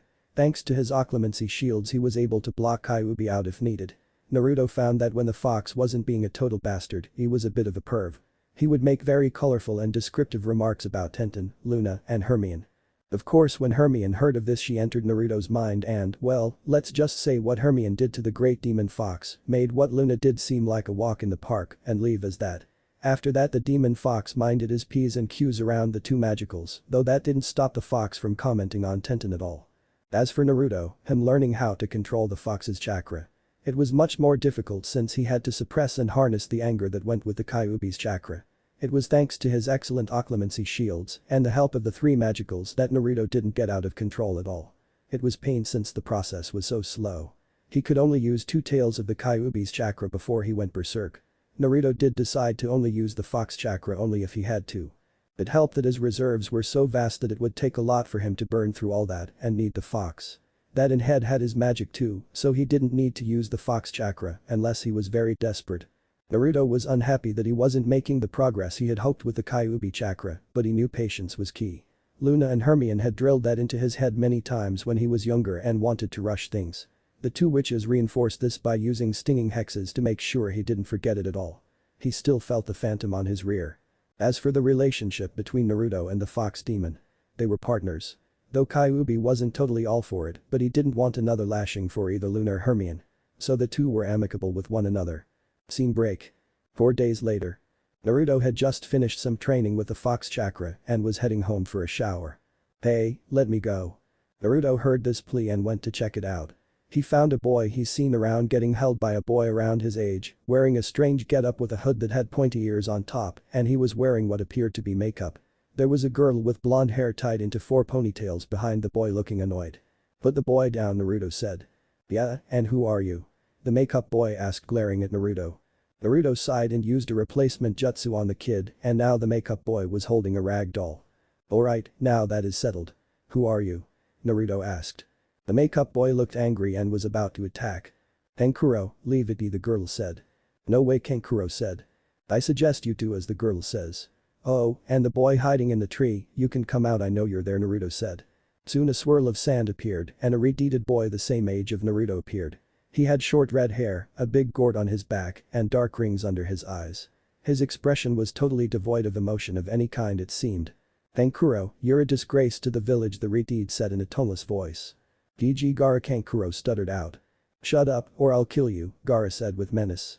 Kankuro closed his mouth for fear of knowing what his brother was capable of when angered. What is your name? Gaara asked, turning to Naruto with emotionless eyes. I think it's only polite to introduce yourself first, Naruto said. Arano Sabaku, the red-head said. Name is Naruto Uzumaki, Naruto said. My mother craves your blood, Gaara said before leaving in a swirl of sand. Okay, so what are your names? Naruto asked, looking at the other two. My name is Tamari, and this is Kankuro, the blonde girl said. Nice to meet you both, Naruto bowed, good luck in the chunin exams. He then left with the little boy following after as fast as he could, leaving Kankuro and Tamari standing there confused as to the enigma that is Naruto. Naruto got home and showered. After the shower he rested on the couch. Brett. What is it, Fox? Naruto asked. That boy you met, the red-head. There's something up with him, the Kyuubi said. What is it? Naruto asked. I think he's like you, Brett. He holds a demon, Kyuubi said. Really, which one? Naruto asked. I guess it is the one tail. Shukaku, Kyuubi said. This exam will be interesting indeed, Naruto said. The Kyuubi had to agree with this. Scene break. Naruto met Sakura and Sasuke outside the academy. Sakura greeted Naruto warmly with Sasuke grunting, then walking in without Sakura and Naruto. They looked at one another and rolled their eyes before following after the emo. They made their way to the third floor but found several genin outside a classroom. Ninjutsu? Naruto whispered to Sakura. Sakura paused for a second, then nodded. Yeah, it is, she whispered back. They walked over to the crowd. Naruto saw Tenten trying to get in when he saw one of the guys blocking the door pull his fist back to hit her. Naruto rushed in with such speed that it shocked everyone. He grabbed the punch before it could ever reach Tenten. It isn't nice to hit a girl, Naruto growled as he released some kai. This caused many to shiver, and Tenten could only blink since she never saw Naruto move so fast before. Naruto let the guy's fist go when he saw the guy looked like he had pissed his pants with fear. The other was in a similar state. Naruto then he turned to Tenten. You alright? He asked with concern. Tenten just nodded blankly. Great, Naruto said with a grin. One of the door guards got over the effect of Naruto's kai and made to strike Naruto in the back. Sasuke charged in at the door guard. Lee, who got in between them, grabbing the guard's fist and Sasuke's leg, stopped them both. Very unyouthful, he said. Well, there goes that plan. Naruto turned and found Neji walking to them. Sorry, I guess I screwed up whatever plan you had, he said, rubbing the back of his head. You did, but it can't be helped now, Neji said with a sigh. Right, shall we get going then, Naruto said. Neji nodded. Yeah, let's go and leave these losers in this weak Jinjutsu, Sasuke said loudly. Many chunin hopefuls mumbled about Jinjutsu. Naruto and Neji growled with anger at this. They both knew that the Jinjutsu was in place to weed out the weak ones, and Sasuke had to ruin it. The two teams walked away. Way to go, Uchiha, you just made the exam harder with more teams, Naruto spat.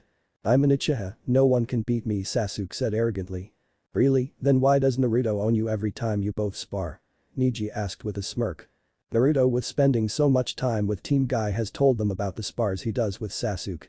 Sasuke growled hearing this. He just got lucky, that's all, the Uchiha said. Yeah, go with that. Anything to nurse your bruised ego, Tenten said. Sasuke growled and was going to punch Tenten in the back when Naruto grabbed his wrist and twisted it. Sasuke let out a gasp of pain. Never lay a hand on Tenten, Naruto growled. Sasuke wanted to glare at Naruto, but with his wrist in a painful position it was hard to do. Both Neji and Lee weren't surprised since they saw how protective Naruto was of Tenten only moments before. Tenten was a bit in shock that Naruto would injure his own teammate to defend her. Let it go, Naruto, we still need him for the exam, Sakura said gently. Fine, but he better not raise a hand to Tenten, Naruto said, letting go off Sasuke's wrist. Soon the two teams mated and Kakashi was there. He saw that Sasuke was nursing his wrist and looked at Naruto. He was going to harm Tenten, Naruto said. Kakashi just nodded. He knew Naruto was very protective of the twin bun-haired girl. Well, I want you the best of luck, and that goes to you too, the Jounin said, looking at Team Guy. They then headed in to find a packed classroom. "Sasuke, you're here." Soon a long-haired platinum blonde was all over Sasuke's back as he tried to wrestle her off. Sakura frowned at this, but she was no longer a total fangirl thanks to Naruto training her, along with a few seasoned kunoichis too. She learned how to be a real kunoichi from them and she set aside her fangirl behavior. "What's the matter, forehead, aren't you jealous?" Ino asked smugly. "No," Sakura said. Ino was a bit shocked and that shock gave Sasuke the opening he needed and shook Ino off his back. "Man, you're so troublesome," Ino Shikamaru said with Choji right behind him. "Hey you two, how are you?" Naruto asked. "But Naruto, how are you?" Shikamaru asked. They chatted when teammate came in with Kiba's loud greeting. Hinata greeted them with a bow. Shino just nodded to them. The friends have been training together still whenever they could and were all better because of it. "You must be rookies given the amount of noise you all make," a voice said. "Oh yeah, who are you?" Kiba asked rudely. "Name's Kabuto Yakushi," the silver-haired glasses-wearing boy said. They all greeted one another. "I know a few things about this exam. I have taken it 7 times," Kabuto said.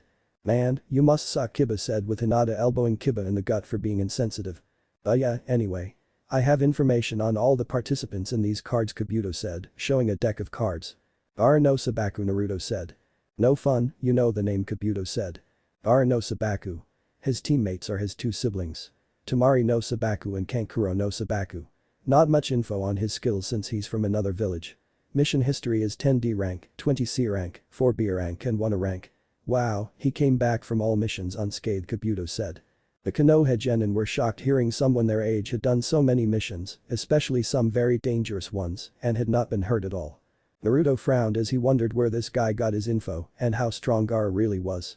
Gaara held Shukaku according to the Kyuubi, and that meant Gaara was strong, but Naruto could sense that the boy was unstable and didn't dare try to peek into the Ritide's mind for fear of alerting the One Tail.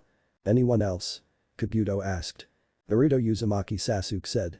Naruto looked at the Uchiha and blinked. Why would he want info on him when they were on the same team? "Let's see here, Naruto Uzumaki. Teammates are Sasuke Uchiha and Sakura Haruno. His ninjutsu is very high, he has a very good grasp on taijutsu too. No use for genjutsu at all. Mission history is 30 D ranks and a C rank turned A rank," Kabuto said. Naruto now really wanted to know how Kabuto got this info. No genin should be able to access this kind of stuff. He sent a mental probe and furrowed his brow. This was not good at all. "Alright you maggots. Shut up and pay attention." In came a large man with a bandana with his hit I-8 wrapped around it. He just oozed Kai without even trying. Behind him were a group of chunin. Naruto knew who this was. It was Ibiki Marino. He was head of T&I. Naruto had met the man once or twice with Luna. After getting into assigned seating they looked for more instruction. "This is the first part of the exam, a test. What can you learn from a test that will be used in real life?" Naruto thought. The rules were then explained with everyone starting with 10 points and each question you either missed or got wrong, you'd lose a point. But your points were connected to your other teammates and if one of your teammates doesn't have any points your entire team is kicked out. Plus that if you're caught cheating then you and your team are automatically kicked out. The chunins around the room are on the lookout and will be taking down notes on them all. Plus, they'll only be given the first 9 and after 45 minutes then they'll get the 10th question. "You may begin," Ibiki said. Naruto sighed as he thought through the whole thing. He looked through the test and found he could answer all the questions. That was no problem and even if he couldn't he could peek into any of the minds of the other genin. But these questions were above what typical genin would know. He knew Sakura could ace them without even trying, and Sasuke too, since the bastard would just use the Sharingan to cheat. That's it. The test isn't really a test. Kakashi always says to looking underneath the underneath. So that means this test has another function. It must be to see how good our info gathering skills are when under pressure. Yeah, that's it. Man, very smart Ibiki, very smart indeed, Naruto thought. So Naruto jotted down his answers at his leisure. He saw a few teams being booted out for cheating. Naruto just shook his head. They just weren't good enough to be chunin. 45 minutes later. "Alright, time's up maggots. Time for the last question. But if you don't want to take it then you are free to leave. No one will think less of you," Ibiki said with a smirk. "What, why wouldn't we not take it?" Kiba shouted. "Because, if you fail at answering then you'll remaining genin forever," Ibiki said with a sinister smirk. This freaked the whole room out. "What?" Temari shouted. "You heard me, now does anyone wish to leave?" Ibiki asked. A few teams left not wanting to possible fail and stay genin forever. "So, this is it?" Ibiki asked. "Will you just get it over with? I am bored and want to move on," Naruto said with annoyance. Ibiki turned to Naruto and glared at the blonde, but Naruto didn't flinch as he glared right back. That's Luna's boy. He's got guts. I like him, the head of T, and I thought. Very well, you pass, he said as he revealed a smile which wasn't sinister or evil in any way. The room was shocked though Naruto just closed his eyes and smiled. He knew it. What, how could we pass? What was the last question? Sakura asked. Ibiki then explained about how sometimes you'd have to go into very dangerous situations as ninja and that sometimes means behind enemy lines. The final question was to see if you could stand and face this challenge, even knowing you might not come back alive. He revealed the scars he had of the torture he had endured. Many of the genin were a bit squeamish at the sight before them. They had never seen anything like it before. Without even a warning, the sound of shattering glass filled the air as shards of glass did likewise. A black blob flew through the air and then 4 kunai pinned what revealed to be a banner. The sexy and single-second proctor of the exam, Anko Mitarashi, was on the banner in big letters. Said woman was standing there, standing tall, doing a peace sign. Anko of course was in her usual outfit. Mesh shirt with a brown overcoat over, though that didn't hide much, and to complete it, she was wearing an orange skirt and a pair of combat boots. Now is not the time to celebrate, brats. I am your second proctor. Get ready to see true hell, she said with a devious smile. Naruto groaned and banged his head on the table. Of all the people to have to be second proctor, it had to be Anko. Why her? Hello Naruto, been a good boy or a naughty one? Anko asked as she ran her tongue across her lips. Many of the guys in the room had nosebleeds of various degrees. Some even shot back due to their nosebleeds. Tenten growled at this. She didn't like Anko flirting with Naruto at all. Anko, you know Luna's rule, Naruto said with a sigh. Anko pouted. But she whimpered. No Anko, Naruto said sternly. What she doesn't know won't hurt her, Anko said as she leapt and got Naruto in an embrace with her lovely assets pressed to Naruto's back. Many guys envied Naruto's position, with Kiba being very jealous. Tenten growled even louder since now Anko had the gall to touch her Naruto. Wait, her Naruto, where did that come from? Anko, you let go of Naruto now. There will be no cuddles, a very stern voice said. Everyone turned and found Luna standing there looking very strict. In fact, if Hermione and Harry were there, they'd say she was doing a very good impression of a certain transfiguration professor. All that was missing was Luna's hair tied into a severe bun and rectangular glasses. Lulu, I didn't see you, Anko said as she let go of Naruto like he had burned her. Anko, you know my rules with Naruto, Luna said firmly. Sorry mistress, Anko said with a bowed head. Good, now get back to your duty, Luna said. Anko muttered a yes mistress and returned to the front of the room. This left the remaining genin in the class very confused, except for the few who knew the Anko and Luna dynamic. Alright, you brats are to meet me at training ground 44. You have an hour and if you're not there then you're disqualified. Move it, the dangle lover said, then jumped out the window, though it wasn't the same window she had entered from, thus it meant more cleanup for the cleanup crew. Luna sighed, shook her head and then apparated away. This stunned the room even more. Naruto was unaffected and got up. He grabbed Sakura and Sasuke along the way, with Tenten doing the same with her two teammates. This seemed to snap everyone else out and left. Ibiki came out from under the black cloth he had been shrouded with and grumbled about how he wasn't cleaning up the mess nor paying for the broken windows. End of chapter. What if Naruto x Luna Lovegood chunin exam end here, and thanks for watching my video till the end.